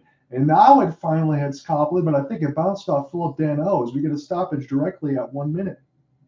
I like that a lot, John. I like that. It's simple. It's what the Flames do pretty well. They get Hannafin, that usually those big defenders with hard shots, send it in. If you can get it all the way to the net, great. And then Coleman just gives it a shot, just puts it on net. That's what I want to see. So another face-off one here by the Flames. This is a battle between a couple bodies. Backlund going to send this toward the right side of an open wing as this goes behind the net of Copley now. It's a race for the puck. Noah Hannafin trying to get to there first. He gloves it down. In behind the defense there of Fiala and Moore. Backlund will intercept now. Backlund plays this right here for Coleman. It's loose off the 1T. Majapani trying to find it as he got knocked down a couple times. It's been a good physical battle, but it's also been clean. There's nothing for the refs to call right now as the Kings trying to race the other way, left to right. This is lively off the inboards, and this has to be played by Hannafin. That was dangerous off the carom. And now the Flames can recollect and go right to left one more time. Good defensive battle with a couple bodies there between Hannafin as this goes back to the Kings. They got time for one more rush if they can orchestrate it. Long outstretched pass in between the middle of the LA logo. This is played by Vladar, or at least he thought he did. Down to 2 seconds. Flames will touch up. That's going to end it after a Doughty ripper goes just wide. Wow, John. An unexpected end to the second period right there. I thought time was going to run out with not too much action, but Drew Doughty steps in from the blue line, takes the puck from between Milan Lucic's skates, and fires one. Luckily, that went wide. Or with less than a second left, it could have been 2-1 LA. Yeah, that shot had some ill intentions on it. He definitely got the power within it. But unbelievably, Cooper, as we've said, this is a 1-1 contest. There was no goal scored in that second period. Although I can say this, Mr. Cooper Hopkins, I think that was a good period for the Calgary Flames. They've cut away from that lopsided part of the shot board, and they've had a little pushback that they needed. Yeah, there are lots of positive takeaways. I'm thinking about one player in particular. Makes me think of Peter Loubardias, who's been calling hockey games for a long time. He's a broadcaster on Sportsnet 960 The Fan, covering Flames games as their analyst and color man. He always gets to pick the hardest working Flame at the end of every contest. And I'm curious. I might have to tune in myself to see what his pick is, because mine, through 2 periods, has to be Michael Backlund for the Flames. I mean, he had a great forecheck right there late in the period, created one of the better scoring opportunities for the Flames in the second. I'm not sure if you've seen the same, John, but I really like number 11 for Calgary, and it looks like he's making an extra effort to try to get his team a lead. I would say that, and if I had to pick on the other side for the LA Kings, I would say Alex Iafallo has been all over the ice. I know it was just a pass that he couldn't go ahead and acquiesce and grab down for a 2-1 lead possible when it was broken right out in front. But I would go with Backlund and I would go with Iafallo on both sides. They've been very noticeable. So let's do this, Cooper. I know we did a little bit of the panic index in the first period. You want to go around the league right now and take a look at some of these scores from today. So this was a big-time contest as Carolina Hurricanes continue to surge. They get a 4-3 win in overtime, the 2 Metro Division teams, 4-3. They started with a couple of goals in the first period. It was Martin Necas and Jalen Chatfield. Necas got his 14th. Pretty good for Necas in his second season as he continues to lay the pain in the offensive end. Sidney Crosby opened the scoring late with his 19th on the power play from Letang and Getzel. It was a 2-1 lead for Carolina. Brock McGinn had the only goal of the second. It was shorthanded very at the end of it, 19-15, from Teddy Blueger and Brian Dumoulin. Then it was Rust and Stahl exchanging goals late again before Jacob Slavin got his second, the defenseman from Jarvis, and Brent Burns 23 seconds into the overtime. Big 2 points for Carolina, but don't forget, Cooper, and the same side, like we always talk about, Pittsburgh seems to be right there. And again, when we talk about some of the things from a few weeks ago, and I want to make sure that I see him in the lineup again, Chris Letang, he is back after suffering the stroke from a couple weeks ago. He's already made his return, and this Pittsburgh team looks really damn good still. Yeah, no, I'm glad that you picked this game to mention right away because, it's a huge win for the Hurricanes. 21-6 now, first in the Metro. Look, are we shocked? Absolutely not. The Hurricanes are a fantastic team, but you know what? Penguins are, I would say, even listen, they're one of the premier brands in the NHL. We know what they bring to the table. I think that some pundits were thinking that their window is closing either this year or next. But the way they're playing, and Sidney Crosby in particular, also huge credit to Chris Letang for coming back after a really serious situation. So glad that he's well. And my gosh, able to play professional hockey. Right. After that situation, for him to be contributing the way he is, let alone just being on the ice, such a positive, not only for Pittsburgh, but for the game. Carolina deserves a ton of credit, and it shows you how quickly they can strike. My gosh, Slavin, 23 seconds in, Burns and Jarvis. I mean, these are big-name players doing big things for, frankly, big teams, and they're going to make some noise in the playoffs, I would imagine, both of these squads. And I just want to throw this out there, too, for anyone that does listen to us from time to time. We were not the pundits that were saying Pittsburgh wasn't going to be there. Cooper and I were right on the point of you can never count them out, let alone for a top 3 spot in the division, or at very worst in the wild card. Pittsburgh is going to be there when it's all said and done at the end of the season. Yep, they certainly are. And I will say my freezing cold take, it makes me think of the Twitter account, Freezing Cold Takes. Mine was thinking that the Boston Bruins would fall out of the playoff picture this year. Don't listen to me. Just ignore me whenever I talk about the Bruins. They are obviously the top team in the NHL. Although, John, we could start ourselves a little sports betting podcast because I think we have correctly picked the under tonight. Yes. That over-under of 6. I don't think we're going to get there. I think this might end up 2-1. But let's continue to go around the league there. What other scores stand out to you? So I want to go ahead and mention this too, because I'll throw myself under the bus there on the side of it. I said Washington might be one of those teams that falls out in the Eastern Conference, and now they've won 7 out of 8. They get an overtime win against the Ottawa Senators. And look, I know Ottawa, they would be one of those teams that is a humble disappointment, but Alex DeBrincat got his 10th. Drake Batherson had his 12th. Brady Tkachuk has 24 assists. So some of the big boys for Ottawa are still doing the damage, but the best thing for Washington is Evgeny Kuznetsov making his return to the lineup not too long ago. They were able to keep Alex Ovechkin off the score sheet, so he's still stuck at 800. He's still 1 from tying Mr. Hockey and Gordie Howe. I was hoping he was going to do that against the Red Wings the other night in Washington. He did not, although he did get an assist, as Washington got a 3-2 win, and they are making headrows, Cooper, as being one of the solid teams in the East like we know that they can be. Yeah, John. We're going to see some classic squads in the playoffs this year, I would imagine, unless something drastically changes. But that's great. I think it's great for the Eastern Conference to have those big brands there.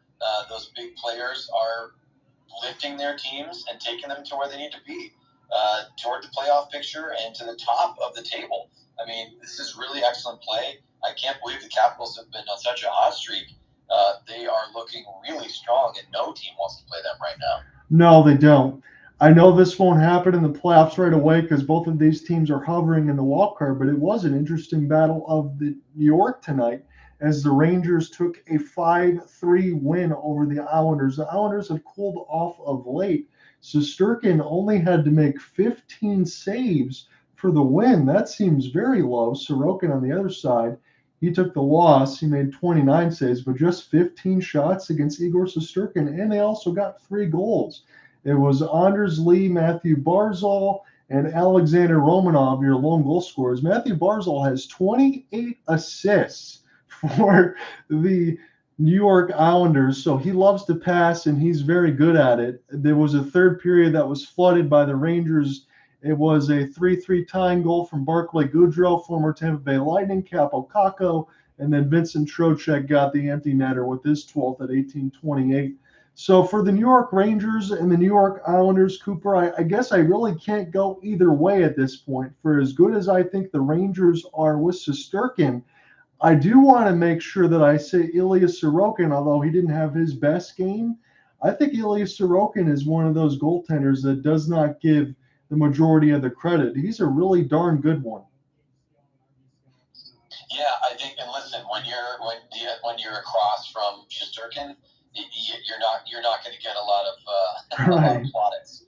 You're just the other goaltender on the ice. But yeah, you're right, John. Even though Sorokin takes the loss here, I think that he is deserving of a little more credit.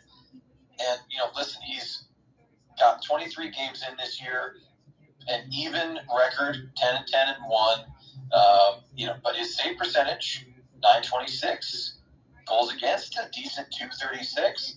So the record doesn't tell the whole story, does it? No, it does not. A good interconference matchup here, Cooper, between the Winnipeg Jets and the Boston Bruins. Winnipeg and Rick Bowness' squad, they were up on Boston at TD Garden. They were up 2-0. It was Mark Scheifele with his 20th. Cole Perfetti's got 14 assists, man. Cole Perfetti's been so good in his first year for Winnipeg. Jansen Harkins got his third. Josh Morrissey, Cooper, has 33 apples on the season, and he's putting himself in the short order. Again, I don't have all the numbers in front of me, but just that alone, as far as being one of the best defensemen in the league right now. They were enjoying a 2-0 lead, and then the Boston Bruins said, let's reverse this. It was David Pastrnak with his 22nd, followed by Jake DeBrusk on the power play. Nick Foligno got the only goal of the third, his 6th from Charlie Quill and Trent Frederick. As they got a 3-2 win, and they stormed all the way back. Jeremy Swayman was solid in the pipes. He made 25 out of 27 saves. And Connor Hellebuck wasn't too bad either, 36 out of 39, as he's had a really strong season for Winnipeg, and so is Winnipeg in general. Yeah, John, look, I'm going to keep it simple. This is two good teams going at it. Yes. Yeah, I think Winnipeg's going to look back and say, hey, we had a real opportunity here. I mean, pretty obvious, right? They had a real opportunity to knock off the Bruins, which doesn't happen often if you look at their record. But you know what? The Jets don't get knocked off too often either. So this is a chance for Winnipeg to try to bounce back. I think that Boston is just going to continue running over almost all of their opponents. I don't see them having any extended issues, barring some serious injuries. I'm knocking on wood for them. They've been playing so well. They're so fun to watch. And these are exciting games, and the Bruins show you that they are never out of it. Makes me think of some of the Flames games from earlier in the year when they held leads over teams and eventually watched those opponents battle back.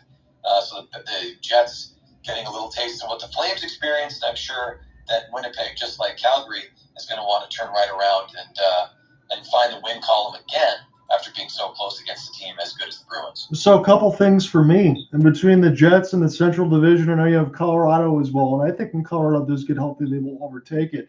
But between Dallas and Winnipeg right now in that Central Division, it's pretty darn bunched up there. And for the Jets to be able to do as well as they did, look, it was one of my dark horse teams that I thought would bounce back. We said that during the trade deadline show that you and I expected that. But for the Jets to be 21-11-1, that's marks for them. But Cooper, we got to say this again. The Bruins are 26-4-2. Is anybody going to beat this team? Man, that is the question of the season so far. It's so rare for the Bruins to be beaten outright.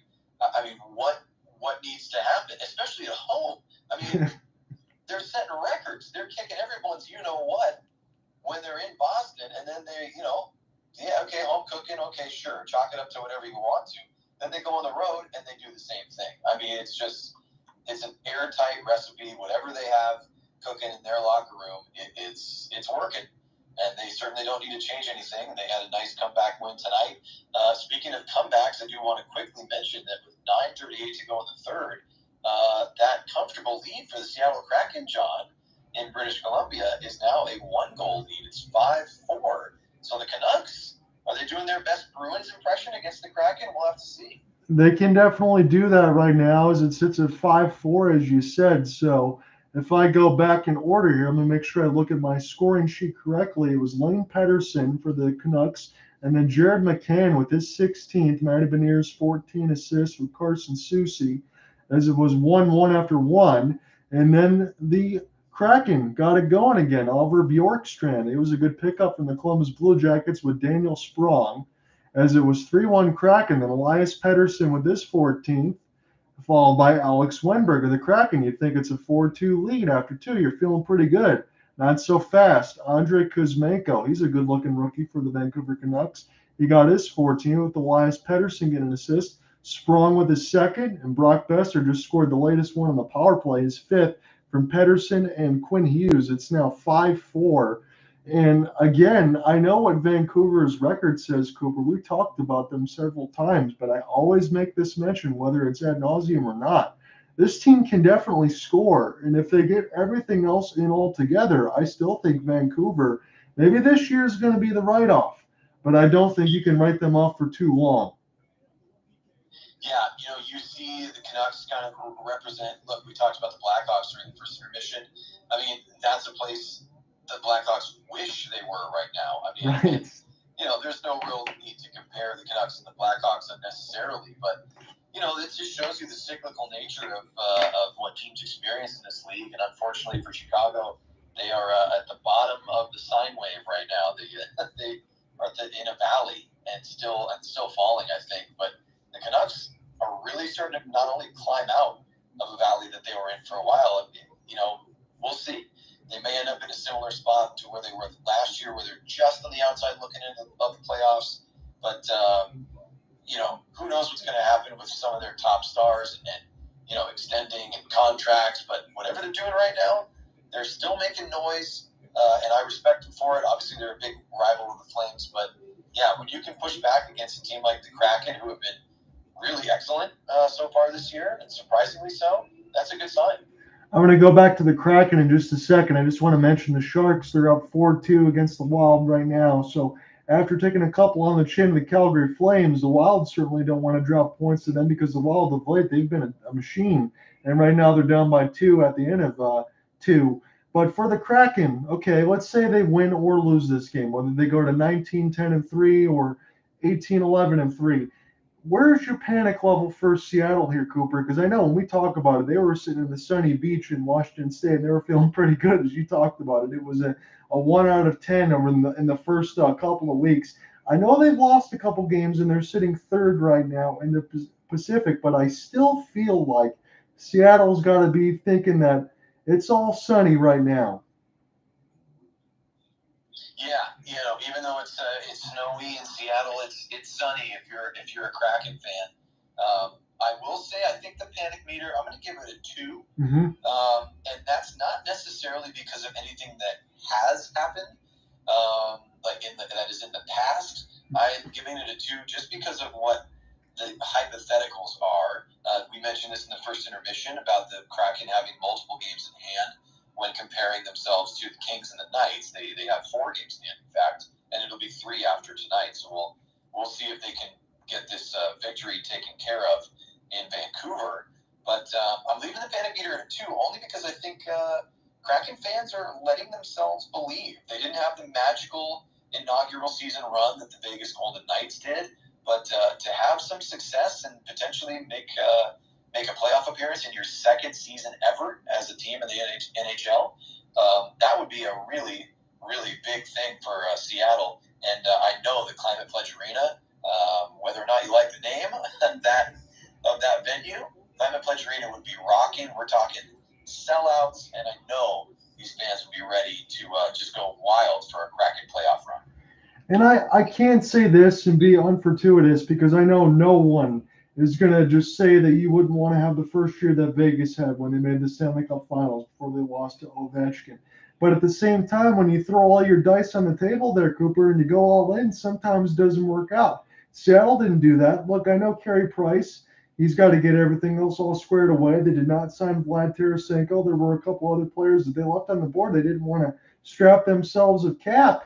But look at where they are right now in their second year, and they still have a multitude of draft picks to work with. So this team's just going to continue to get better. And next year they have cap space as well. They could become a free agent destination. Yeah, John, it's a really interesting time, and I think they've surprised a lot of people in the hockey world with their play so far and their record. And I'm just going to take a quick look at the live score here. We are down to 6:30 or so to go. Make that 6:20 in the third. In BC, it's still 5-4 Kraken, so they're very close to improving their record and inching closer to the Kings and the Knights. And again, it makes this game between Calgary and the Kings that much more interesting because of how close things are in the Western and in the Pacific in particular. Yes. Do you want to go ahead and take this third period, or do you want me to go? You know what? You're on such a good run right now. Why don't you keep it going, and then when we hit the commercial, I'm going to make sure I have some beverages here, keep the voice as top-notch as possible as the puck is dropped here in the third. I'll jump back on after a break, but you go ahead. All right, let's do it. So it's a 1-1 contest here. We're scoreless in the second period. It's still Gabe Vigliardi and Jonathan Huberdeau. Those are your lone goals. It's a 1-1. We said pound the under, but I wasn't sure if that was going to be the case with the amount of posts and some great saves by Vladar on the other side, but that is where we are. So this is picked up in the offensive end. Fiala is going to fire this one, but it's going to go around the kick play, picked up now by Drew Doughty. As this gets picked up by Kempe, and now Fiala will hold off the forehand. He just has to fight through a little bit of contact. Is now Adrian Kempe. Nice setup. This goes to Anze Kopitar as the Kings start with the first 40 seconds of puck possession before the interception there in the defensive end. Toffoli, former LA King and multiple Stanley Cup winner, going to put this one near the left side of the red dot. And you got to feel good when you're saying that about Toffoli and Darryl Sutter and a lot of these other former Kings there, as this is picked up by Doughty.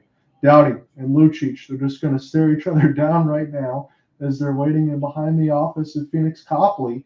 Contact as Tanev will go all the way back to pick it up. Tanev trying to spin around Phillip Danault.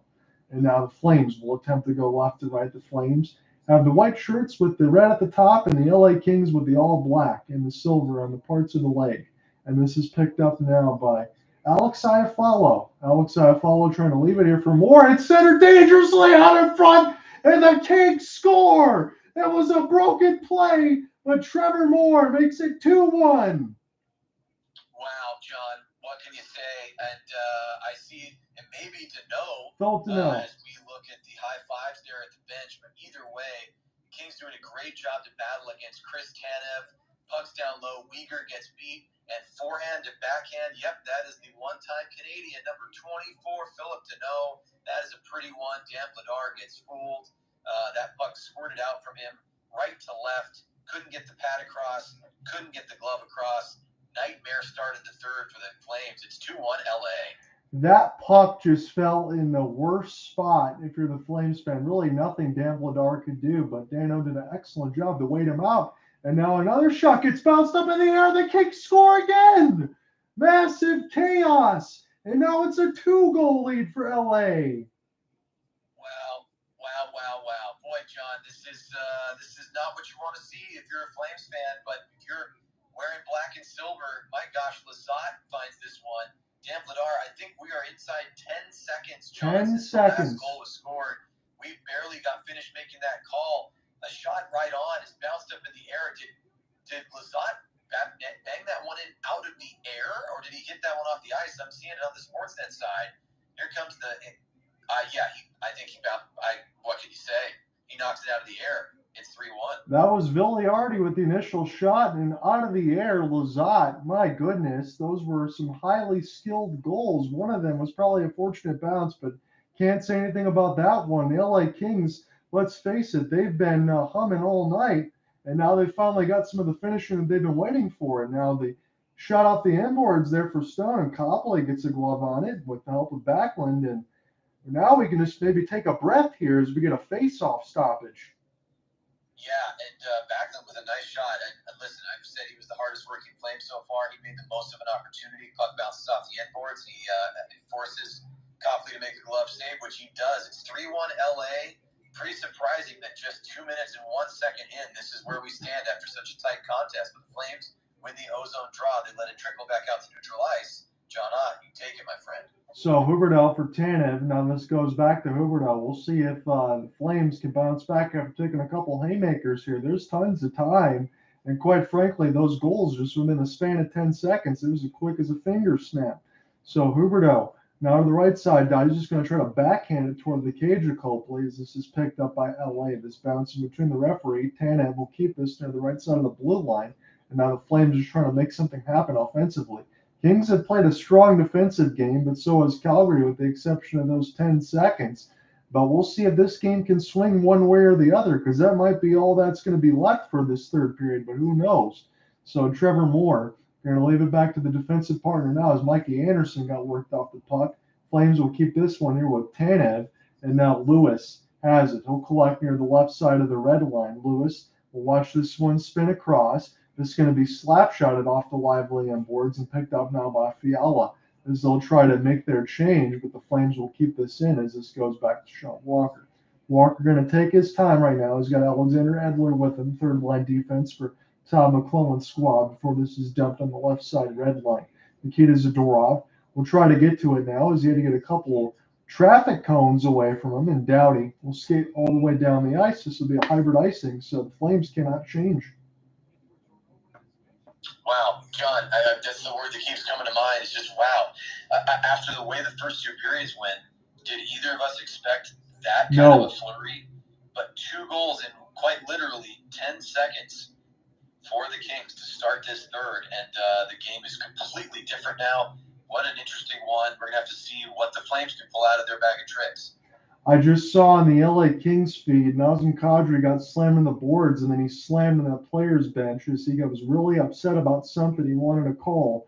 As we're back underneath the action right now, it's Jared Anderson Dolan trying to find here for the Kings. He's trying to get around former teammate there in Toffoli. Dylan Dube worked off the puck hard near the right side of the boards as he's still kind of being held down there by Mikey Anderson, and now picked up by Dolan. Grunstrom will get this down deep here for the Kings, and this will be iced, so now the Kings can't make any offensive changes. You know, one person I'm thinking about right now and feeling a little bad for him, John, is Vladar. I mean, these 3 goals, none of them, and tell me if you disagree, none of them are really on Vladar. It gets a bad bounce and then a beautiful move by Danault, and then a bouncing puck after he makes a save that just happens to be batted out of the air by a player who had made some room for himself. Now the Flames have an opportunity here in the offensive zone. Shot is saved from distance, and you're back on it, John. So Mikey Anderson will pick this up now with the help of Drew Doughty as this gets picked back up, and I'm going to get to one of these YouTube comments here in a second here, Cooper, as we got a few people, and we got 10 on the YouTube stream. This is picked up now by Backlund off the slap shot and corralled there by Copley. So the same guy that mentioned it in terms of Grayson, he goes, what the heck happened? The under was just looking so good. Now Grayson, okay, my friend. We never said that we were experts, but you got to be sweating a little bit. We still hope he took the under. I think the Flames are going to buckle down. The question becomes, will they score? At this rate, doesn't look like it. But Michael Backlund's doing his best as he has the last few shots for Calgary. So 15:42 left to go in this third. It's a span of 2 goals in 10 seconds. So it's a 3-1 lead for the Kings. 19-16 on the shot board. Not a lot of shots, but that's why these finishes have been ever more important. So Coleman will get this one. This hits the stick of Copley now. This is played with a blind back pass, and thankfully for the Kings, Matt Roy was there. As this is picked up, Majapati knocks down his man, and the Kings will safely collect, although it's intercepted across the blue line. Couple touch passes. Backlund will fire one, intentionally wide there for Coleman to try to corral it. And now the Flames will keep it in. Majapati smartly plays this off the end boards as he can buy some time for the Flames to be able to keep it in. And now they do off the line change. Dylan Dube raced all the way over to the left side of the blue line. So I can't knock the hustle here. A little Jay-Z there for the Calgary Flames because they've done what they needed to do, but now they got to get on the score sheet. Long shot there for Pheonix Copley to have to 10 with, and this is picked up now as Stone will knock it away. Lewis with some help as this one gets bounced in off the mesh, and we get a stoppage of 14:39 in the third. Yeah, good call there, John. The Flames now trying to narrow that shot margin again, 17-19 in favor of the Kings. Nazem Kadri still looks a little upset about whatever that you were mentioning prior. He does win a faceoff right here, though. So let's see if the Flames can capitalize. So Kadri wins it clean. Huberdeau trying to play it in between a massive humanity, and this goes down to the Flames, and we're going to get a whistle, and we are going to get a penalty call, and I'm going to double check to see who it's on. I'm looking as well here, John, on the Sportsnet side. We're seeing a shot of, I think, Walker heading to the sin bin.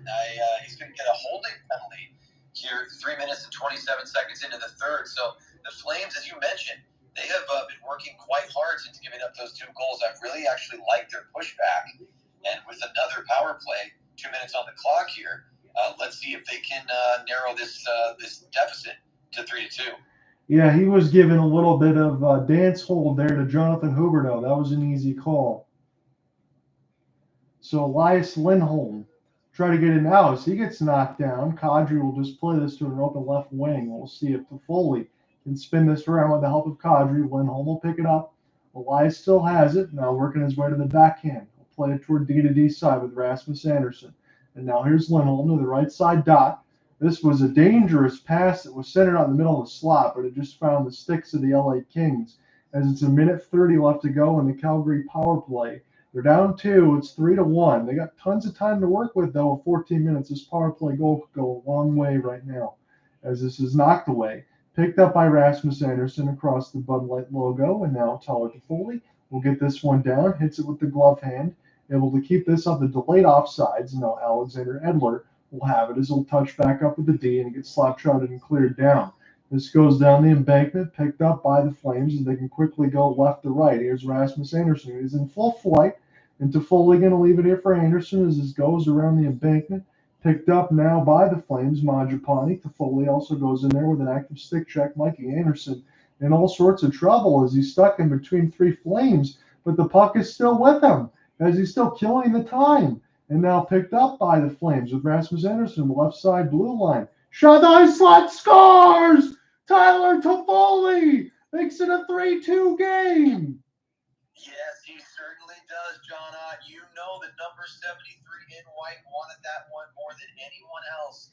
Tyler Toffoli is his name on the Stanley Cup thanks to his time here in Los Angeles. But he puts his team, the Calgary Flames, within 1.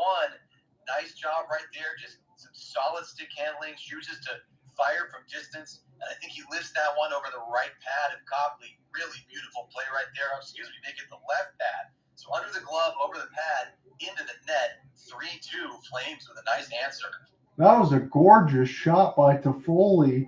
I don't even think Copley could ever track it. That's what it certainly seemed like. So you keep the puck in, you get your shot, you keep it simple. Now here come the Kings. Off the faceoff, went up the curl and drag. Vladar, big save. It's loose.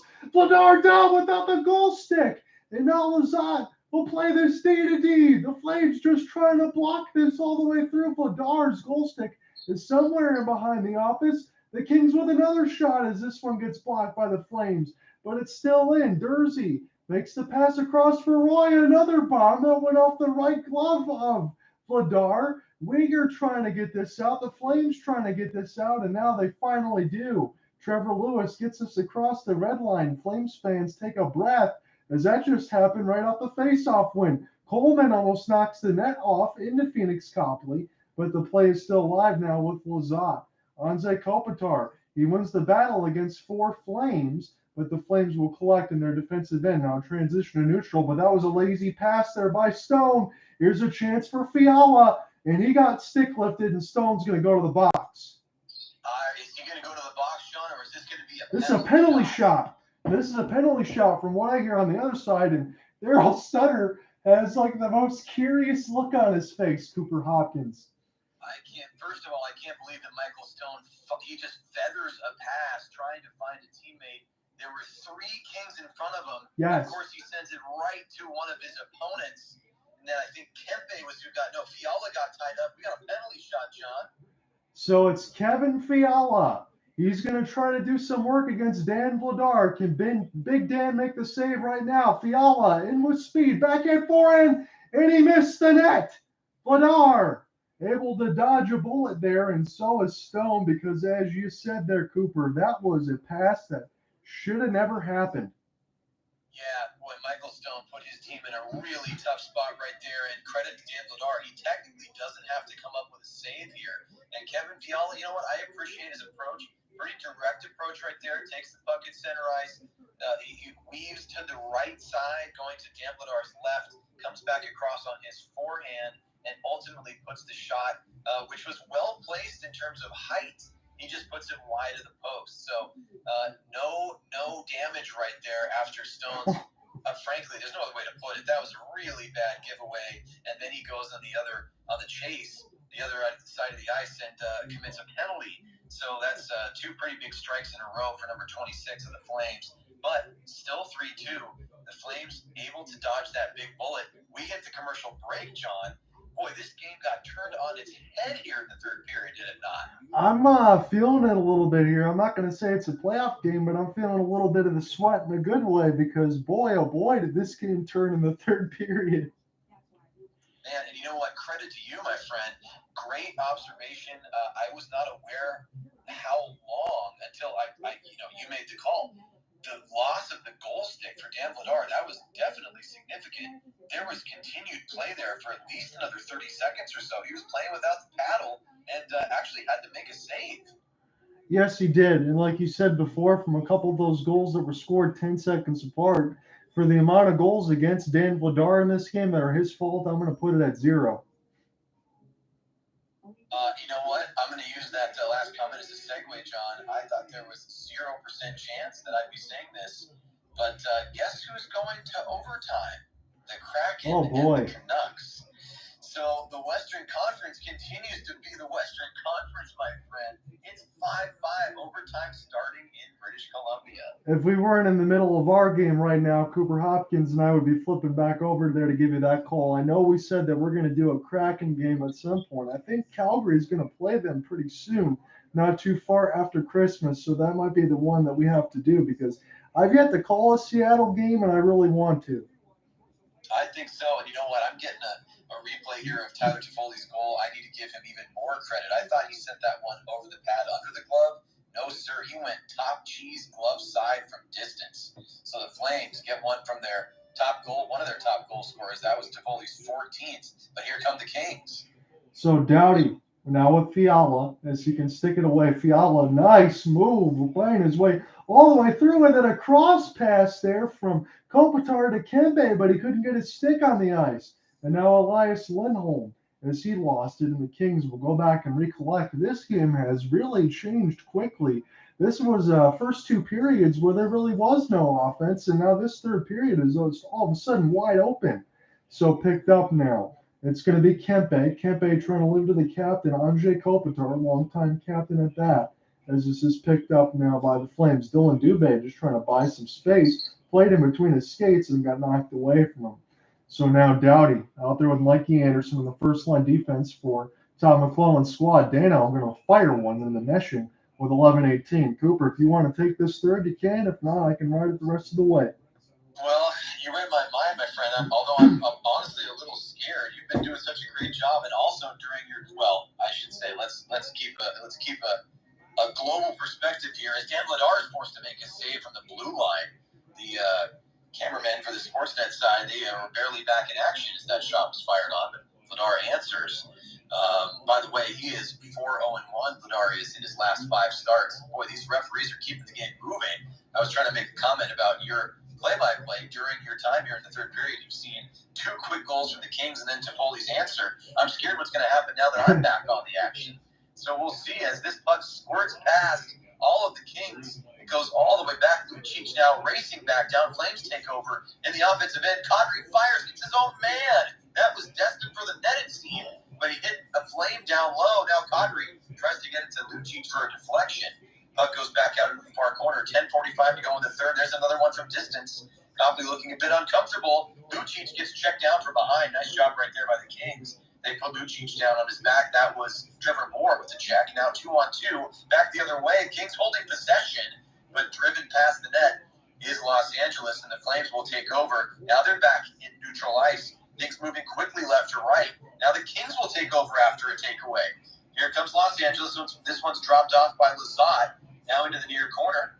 They send this one back to the blue line. Dan Vladar has to fight through a screen, and he finds it to keep it 3-2 LA with 10:13 to go in the third. God, what a tip there by Gabe Villiardi. He's certainly been all over it too, as we're going to a commercial break. So everybody get their voices together and hold on with us at the end of it, because this third period has been open and this game's been a lot of fun. It's a seesaw now. I mean, this game was pretty steady. Oh, I thought we were going to a commercial break. I thought we were too. My apologies. No, you're okay, John. I've had the same sort of summary shot on my little replay action on the Sportsnet side. No, we're back here. So maybe a miscommunication in the media room. But either way, 24 shots for LA, 18 for Calgary. Now, this faceoff is won by the home team. It's held there at the near boards by LA. With the puck there was Arvidsson, but the puck will bounce all the way back down to neutral ice. Flames on a nice forecheck right here. There's a shot from Mangiapane, and it's saved. Boy, he found that one right on the blade of his stick. He fires, and Copley answers.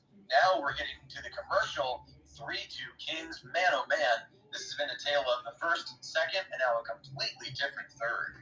Yeah, this is not the same hockey game that we watched within the first 40 minutes. And I wanted to make this personal mention. I always talk about Nazem Kadri, and for good reason. He's been all over the ice with the help of Mangiapane, Toffoli, Dube. I've noticed everybody, because how could you not? There's been goals aplenty. There's been action left to right, and we should buckle our seatbelts, because I think it's going to be a good finish. This could be an overtime game. Yeah, you certainly hope so, although I keep thinking about our friend Grayson. I'm not sure what you bet, my friend, but you're right on the precipice. We're about to hit that 6-goal mark. Either way, if there's one more, if the Flames can tie this thing up, or if the Kings can extend their lead again, then we do hit that 6-goal plateau. But, John, we like to play this game sometimes. We're about halfway through the third period. We're at the commercial break, so why not play it now? Mm-hmm. First of all, do you think the Flames are going to tie it, or do you think the Kings will extend their lead? Or it could be neither. We could end this thing 3-2. And whichever one of those you pick, if someone's scoring, who's it going to be for Calgary? Who's it going to be for the Kings? I'm going to take it off color one here for the Calgary Flames. I say they tie it. I say Adam Ruzicka gets the tire, and we go to OT. I like it. Okay, if the Kings extend their lead, they make this thing 4-2. Who do you like to make that goal? I'm going to go with the guy that's been all over it right now, and Gabe Villiardi. I see no reason to change it. I like it. Okay, someone else has been all over it. You mentioned it. I'm going to steal it from you because, hey, we're friends. So it's just sharing, right? I'm going to say Iafallo if it's going to be a King scoring to make it 4-2. And you know what? I think that we're going to see something from Noah Hannafin from the Flames. He was close to it earlier in this game, and he does have some scoring touch. Flames like to let him put the puck on net. I think he might find one through traffic to tie this game up. So let's keep an eye on those predictions as we get a shot on the Sportsnet side of the head man for the Flames, Darryl Sutter. Backlund wins this face-off in the O-zone for the Flames. He's looked great tonight. I continue to like what I've seen from him, the Swedish centerman for Calgary. Now Blake Coleman, former Lightning man, tries to drive the net there, holding that stick one-handed. Ultimately doesn't really get a clean shot off, but a nice effort right there from number 20 for the visitors. Now breaking the other way, partial breakout. During the left wing, here come the Kings, holding the puck right there. Deep is Viktor Arvidsson. He goes down, tries to get the puck to a teammate. That's Gabe Villiardi. Now the Flames come the other way, 3-on-3. They're going for a change, though. Mangiapane trying to hold, now effectively the forechecker. He will eventually peel back and go off the ice as well. So Cooper Hopkins on the play-by-play right now. We'll see how long the voice holds up. Thanks for hanging in with us. And along with me is John Ott. He's on the color and play-by-play right now. My goodness, the puck bounces all the way to Dan Vladar. He has to find it between his pads. I thought that might have stuck between his knees, but he keeps it out. That was a strange moment for Calgary and their goaltender, who's looked really solid tonight, despite the fact that 3 have gone in. So again, the score is 3-2 with 8:50 to go in the third. 19 shots Calgary, 25 for LA here at Crypto.com Arena. The puck is knocked in from neutral ice. Forechecking is Elias Lindholm. Elias Lindholm, not a name we've said all that many times tonight. Like to see if he might make an offensive impact here in this game. It's been a tight one. Nice stretch pass right there. Anze Kopitar fires I'm not sure if it was off the mask or off the glove. Either way, it stays out. Now a 3-on-3 the other way. Here comes the Flames. Trailing is Anderson. He holds, has a wraparound attempt, misses an open net. Unbelievable. It was wide open, literally unguarded. How did Rasmus Anderson miss that, John? It might have been deflected. We'll need a replay. Either way, it should be tied. Now the Kings have possession in the offensive zone. Taken right there. Phillip Danault. He finds a teammate, but the puck is off of a stick. Bounces to neutral ice. And the Kings will take in their defensive end. Now stretching up the near wall. Here come the Kings the other way. It bounces out in front, collected there nicely, I think, by Zadorov. He gets it back out. Fourth line out there for the Flames right now. Chipped ahead by Lewis. Chasing down is Ruzicka. That's a name that John mentioned just a couple of moments ago. Speaking of moments, there aren't all that many left in this regulation. 7 minutes and 30 seconds to go here in the third. And John, you'll be pleased to know that the stick is down on the ice to the right of Copley. We had a lot of those in our previous contest that we called. And now here come the Flames. Another shot from the high slot. Bounces, but no extreme danger right there. Copley watches it bounce off the glass, and the Kings carry back into the Flames end of the ice. Nice turnaround move right there. Kind of a slow motion spinorama by, I think that was, yes, it was Velarde for the LA Kings. And now it's a 3-on-3 the other way. Flames have possession. Going to fire this one on. Thought there might be a rebound from Mangiapane, but it goes wide. So, John, 7 minutes to go here in the third. Make that less than 7. And it is still 3-2. The puck rattles around to Dan Vladar. He will forehand this one. Boy, dangerous pass right there, but it goes cross ice to Toffoli. He stick counts around. Gets this puck up ahead. Holding right there is, I think, Dillon Dube. Yes, it certainly is. He drops off. The Flames moving well right now. Backhand shot attempt. Noah Hannafin. The puck is loose in front. Dillon Dube can't find it. And now down and out is Copley. He is already down on the ice when that puck came in. And Elias Lindholm is denied. The Flames have done everything, John, but tie this game. I hope they go back from a few minutes ago when you're talking about that wraparound attempt, because I want to know if that was going to get blocked by Rasmus Anderson. The previous sequence you just described, Pheonix Copley was everywhere all over the ice to try to make that save. Here's that wraparound, and yes, it was a stick by Matt Roy that knocked it away at the last moment. Well, Matt Roy is the hero for the Kings right now. That absolutely should have been 3-3. Copley caught completely out of position. Overplayed. Rasmus Anderson showed the patience. And now there's a shot and a score! It's Dillon Dube. He stays hot, John. And he ties the game. Noah Hannafin's going to get the apple. Dillon Dube makes it 3-3. What a pass on the other side. Dillon Dube could do nothing but score that one. And the Kings tie up a beautiful backhanded 1-T. What a setup there for Dube. Makes it count. Boy, I'm getting the replay here on the Sportsnet feed. That was Noah good. Hannafin, that is an absolutely beautiful assist with authority. He drives through the trapezoid, puts it back through the blue paint, and Dillon Dube makes absolutely no mistake, goes top shelf, 3-3 on Calgary's 22nd shot. Dillon Dube makes it look easy. My gosh, he's been hot lately, John, playing his best hockey as a Calgary Flame. So 6 minutes, 20 seconds to go here, John, and I'm going to think that you'll agree with me on this one. The Flames, basically, I think they deserved that third goal. They were so close, and they finally get one from their new hottest goal scorer, Dillon Dube. 6 minutes to go now in the third, and John, I might have to hand it off to you after that goal call, but the Flames are behind Copley right now, holding.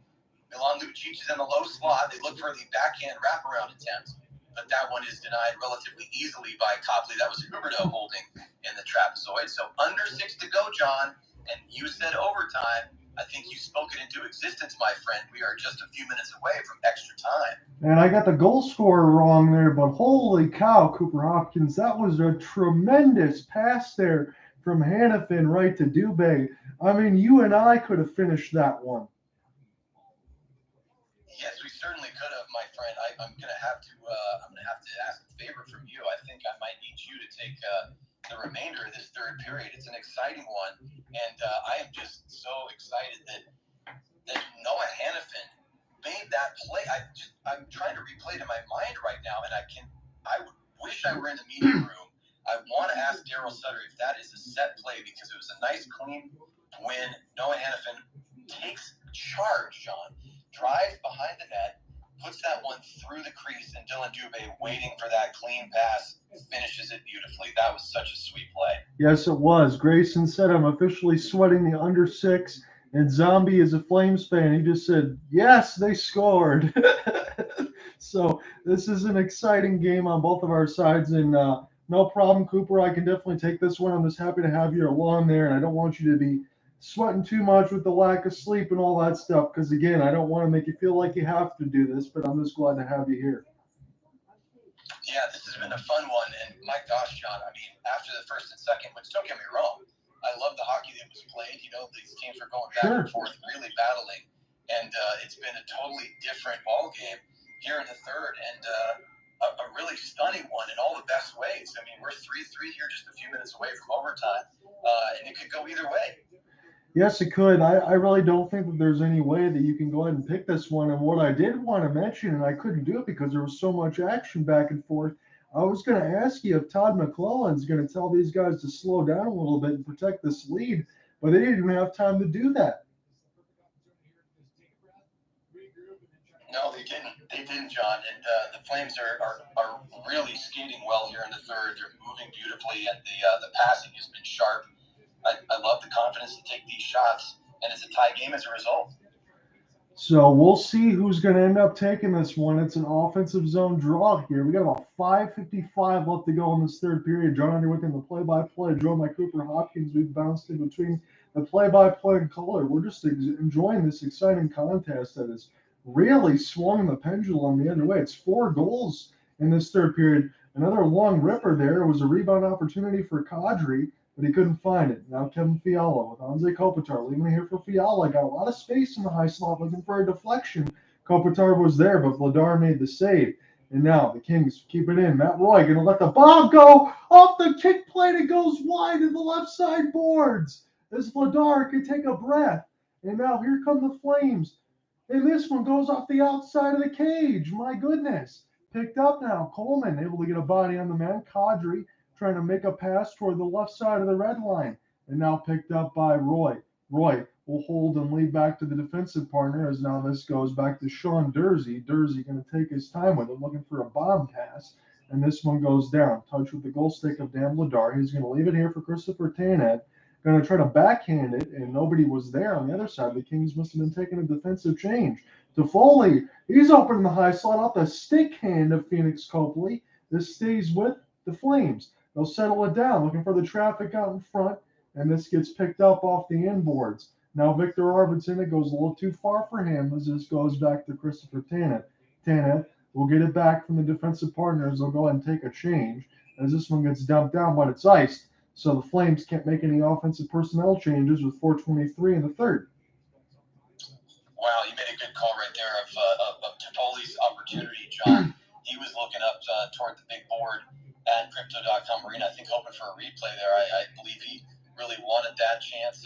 It was another excellent opportunity for him to score in this game, but it remains tied. Yeah, 4:15 to go, and the Flames are battling for the puck now to the right of Dan Vladar. So Danault wins the face-off over Lindholm, and the Kings got possession now as Trevor Ward trying to get it in deep. Here's Danault trying to center it dangerously out in front for Fiala, but this is picked up by Elias as Dillon Dube will get this one down. It's going to be a race for the puck. It's won there momentarily by the Flames, and now the Kings can get it out right to left. Trevor Moore, excellent pass across to Anze Kopitar. Now Doughty, I believe that was, as that one was let go. Up and on a play, 3:52 left in the third.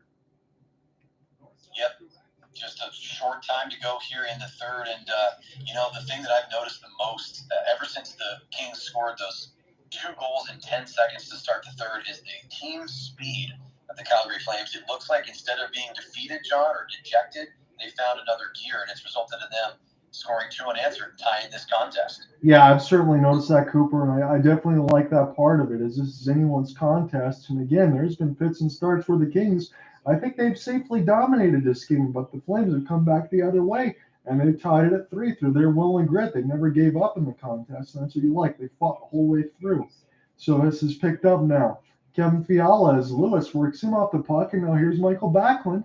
Backlund's still going to take his time, centered out in front. It was stopped by Copley. It's loose in the high slot, but it just eluded Coleman. And now Coleman will get this. Here, Hannafin going to let it go. Picked up here by Rasmus Anderson. Now Backlund has a piece of it off the forehand. Backlund will hold. He's going to leave it here for Noah Hannafin. Hannafin trying to make another dangerous pass, and it was caught by Copley looking the wrong way and making the save. My goodness.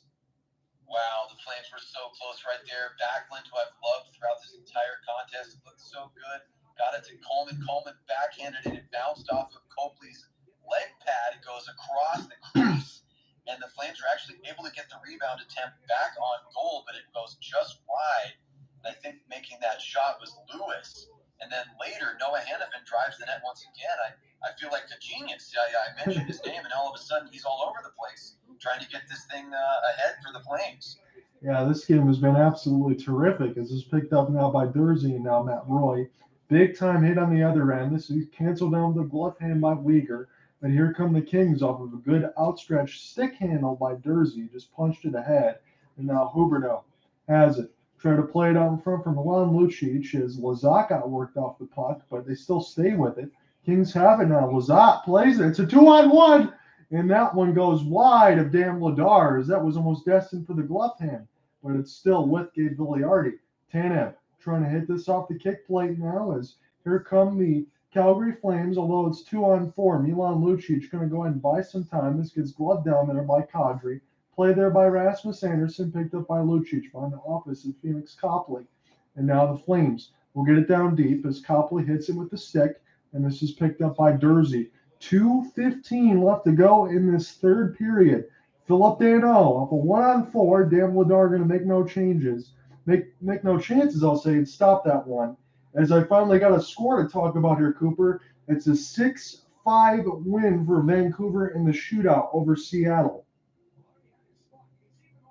I don't know what to say. That is a difficult one. We're going to have to get back to that because we're underneath the action once more here at Crypto.com. Flames battling for the puck to the right of Dan Vladar. So Trevor Moore gets worked off the puck there. Rasmus Anderson just trying to get in his way. Anderson with the stretch pass. This goes off the bank of the boards. Picked up now by Dube. A little bit of overskate, but this is picked up. A bouncing puck had to be corralled there by Copley. He's going to be quick about it.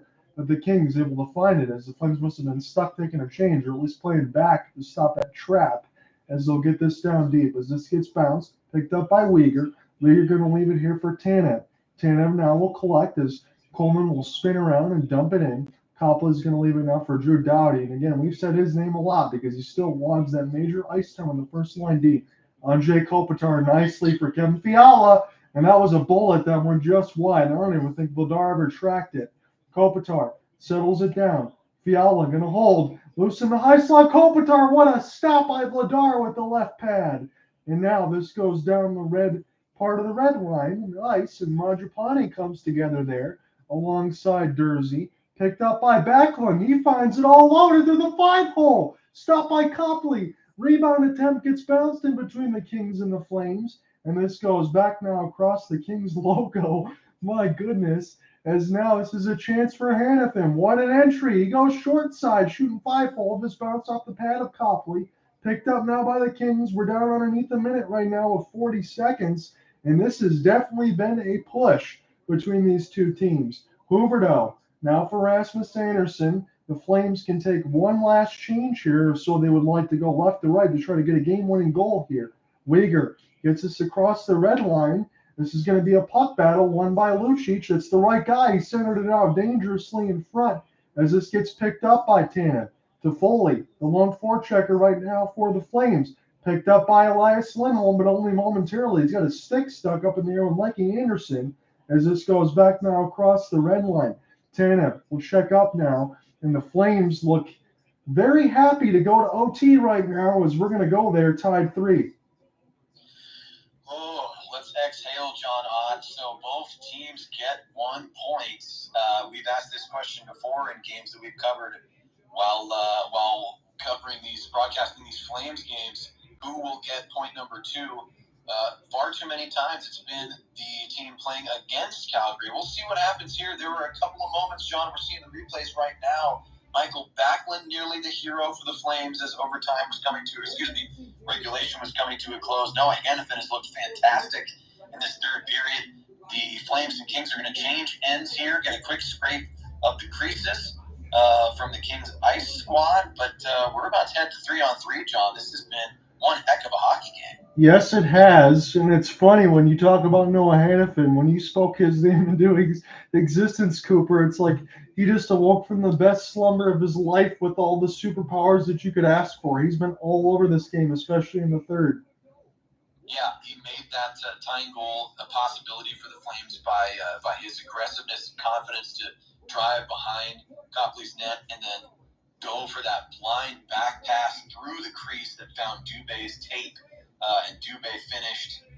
I mean, what an answer from Calgary, who folded. They've folded in games like this before, not completely. I'm not saying given up, but they have not found the ability to answer. Typically, it's been the Flames who have had a lead, and unfortunately, like the Kraken tonight, we mentioned, they gave up multiple goals, solid leads, and ultimately lost to Vancouver. But you know what? That's not the way it's gone for the Flames, and I think even if the Kings are able to get a win at home here, just the fact that the Flames were able to find the strength, speed, and skill to get this thing to the 3-on-3 overtime period, that is a big victory for Calgary. Yeah, they gave up 2 goals in 10 seconds, and it looked like it was going to go completely the other way, but the Flames really buckled down, and they put the pedal to the metal, and both teams did.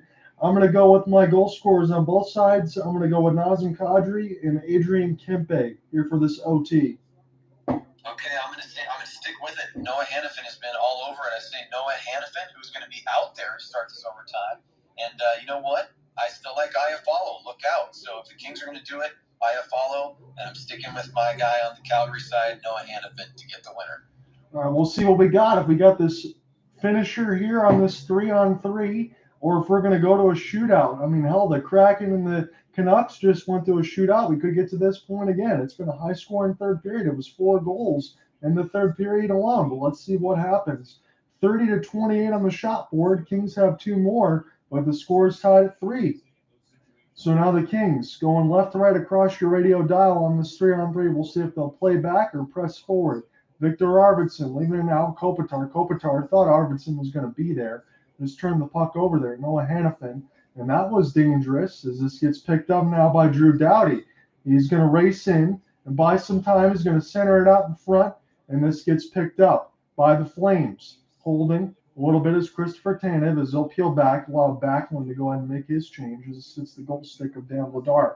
4:15 left to go in the sudden death overtime. If not, we got a shootout. Tied at 3 right now. Huberdeau has it. He scored the first goal here for the Flames. And the Kings inauspiciously run into each other. And they're going to go ahead and take some time and recollect. Adrian Kempe. Sauce pass across. Chance for Roy. And this one gets picked up here by Rasmus Andersson. Good outstretched pass for Nazem Kadri. It's a 2-on-1. Kadri fires. And that one is off the left pad of Pheonix Copley. It's dangerous out in front for Huberdeau, but he didn't elect to shoot. He was waiting for Kadri. Probably should have fired that one. As this gets picked up now by Kevin Fiala. Got to watch out for him as he's dangerous. He's going to peel back instead as this goes back now to Roy. Roy going to take his time. Overskated a little bit, but he's going to go back to spin around as this is now Durzi as I collect myself here. So Sean Durzi out there with Phillip Danault. Durzi goes all the way back in his own end with Pheonix Copley as we get 3:10 left to go in this overtime. Durzi still with it as the forwards really not sure where they want to go right now. They're going to break left to right. And here's a chance now for Trevor Moore. Trevor Moore near the right side faceoff dot. He's got the puck possession here for the LA Kings. Moore, he just tried to shoot for the top side of the left bar, and that one goes all the way down the ice. Picked up here by Durzi. It was a good look for the LA Kings broadcast of a rolling puck. 2:40 left to go in this OT. John here with you on the play-by-play, joined by Cooper Hopkins. As we move back and forth on this thrilling contest, it's been a tale of several periods. The third's been all offense. Here's a chance. Iafallo off the backhand. It's loose up in the air. Vladar got a piece of it. And now Majapani will collect. Hannafin leaves it here for Majapani now, as he's still got this near the right side. Majapani gets the skate in as Kopitar was giving him the space. And now Nazem Kadri's got it toward the right side red line. Kadri will get this all the way back to Noah Hannafin. We'll see if any of the LA Kings will check on this forecheck and press, but they won't. They're going to take their change. And now here's Jonathan Huberdeau, former Florida Panther. Huberdeau gets his entry. He holds patiently, looking for a sauce pass. Huberdeau is in the middle of the slot right now as Michael Backlund has it. Huberdeau, and behind the office, leaving this in the high slot for Rasmus Andersson. Tip. Backlund sets it up for Huberdeau. He can't hold it. Huberdeau with an extra pass. And now Andersson. As Andersson's got to be very careful now. He can't get beat by Arvidsson on this 2-on-1.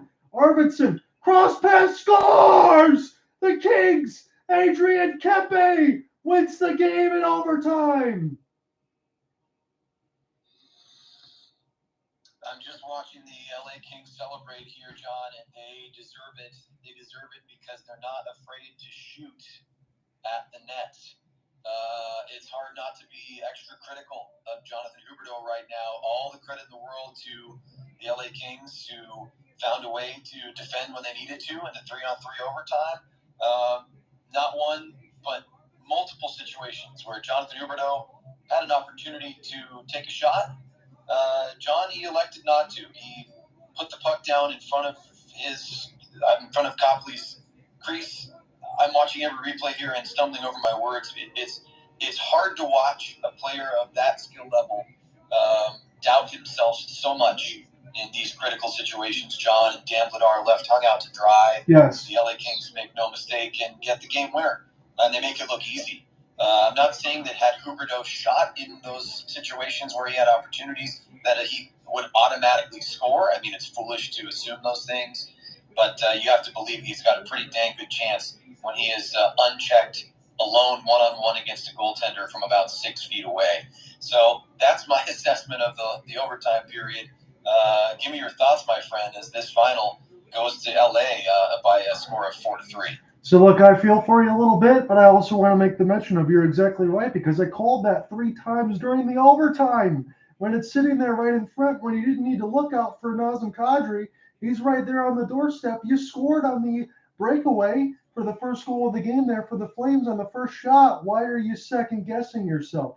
I hate it so much that a few times when we come back into this broadcast, I always feel like I'm picking on Jonathan Huberdeau.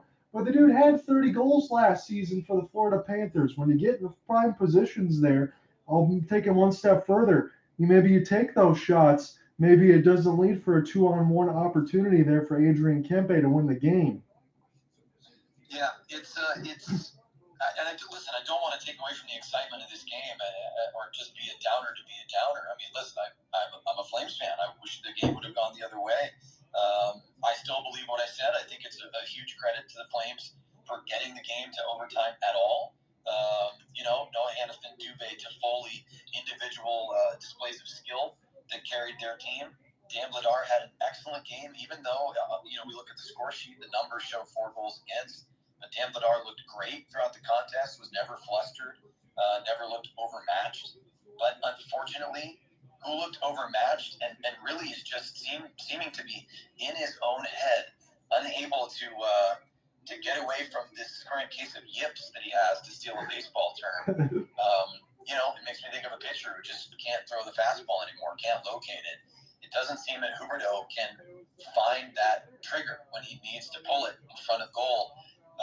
And the scoring touch, it hasn't gone completely, John, but it's somewhere where he can't find it, or he can see it but can't reach it. I'm not sure what analogy to use, but he just was unwilling to make an opportunity come to fruition. He had him literally right on his stick. Had time, had space, had the chance, didn't take it.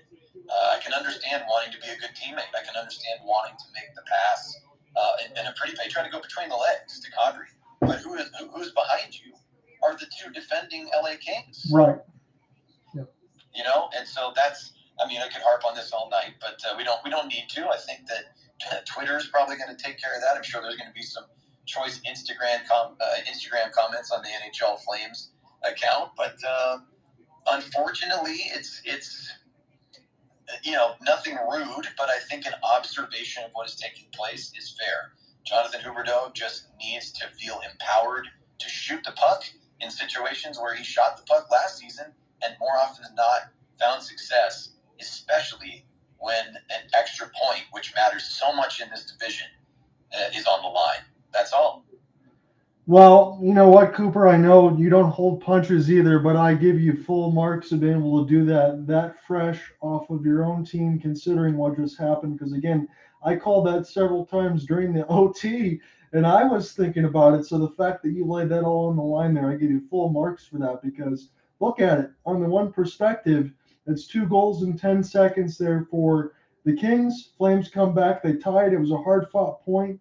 Now you have to make sure that you go into tomorrow's game, and I don't care what it is. I know you've talked about that every single game is going to be that kind of close because that's how the Flames are playing it. You're probably right. I'm certain the Ducks are going to give them a punch, but you know what's going to make me feel better? If the Flames come out tomorrow and they get like a 4-0 skunking, because they got to do it. I know they're not going to get another opportunity because Markstrom's probably going to play off the back-to-back. That's what I would assume that Darryl Sutter's going to do, but you got to go out for Dan Vladar and give him a little extra pat on the back because the 4 goals that are against in the box score, I don't think any of them were on Dan Vladar. And if it wasn't for his effort, I don't even think the Flames would get to OT. Yeah, I completely agree. I mean, the third period was so offense focused that it's easy to forget Dan Vladar making a number of stops. And, Pheonix Copley, who spent most of his career in the AHL, listen, he made a very solid effort tonight and deserves credit as well. So tip of the cap to both of the goaltenders. And yeah, I appreciate those very kind words of trying to, try to approach things as professionally as possible. And, there's no point in letting the emotions overwhelm and just, yelling Right. about Jonathan Huberdeau. I mean, the man is one of the elite hockey players in the world, and that's not hyperbole. He really is. I think that what makes it difficult for both of us, John, and you happen to be on play-by-play, and tell me if this is accurate. It's distracting. It is against the normal intuition that you would expect a hockey player to have, especially one that's known for putting up many, many points as an individual. Right. And of course, he had almost literally triple the amount of assists that he did in his 100-point-plus season last year.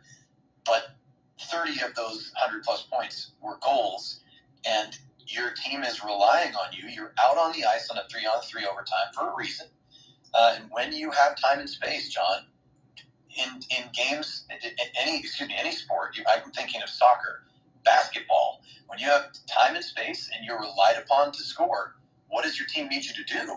Score. Right. It's that simple. Yeah. There really isn't anything else that can be said. All that the Flames can do now is it's a must-win game against the Anaheim Ducks tomorrow. I'll make no bones about it. Cooper will tell you just as much. Then it'll be a little bit of a Christmas break. So Cooper and I will reconnect back through Christmas. I will be live back on the Monday side as we get back to the IHF World Juniors. That's going to be on the NHL Network.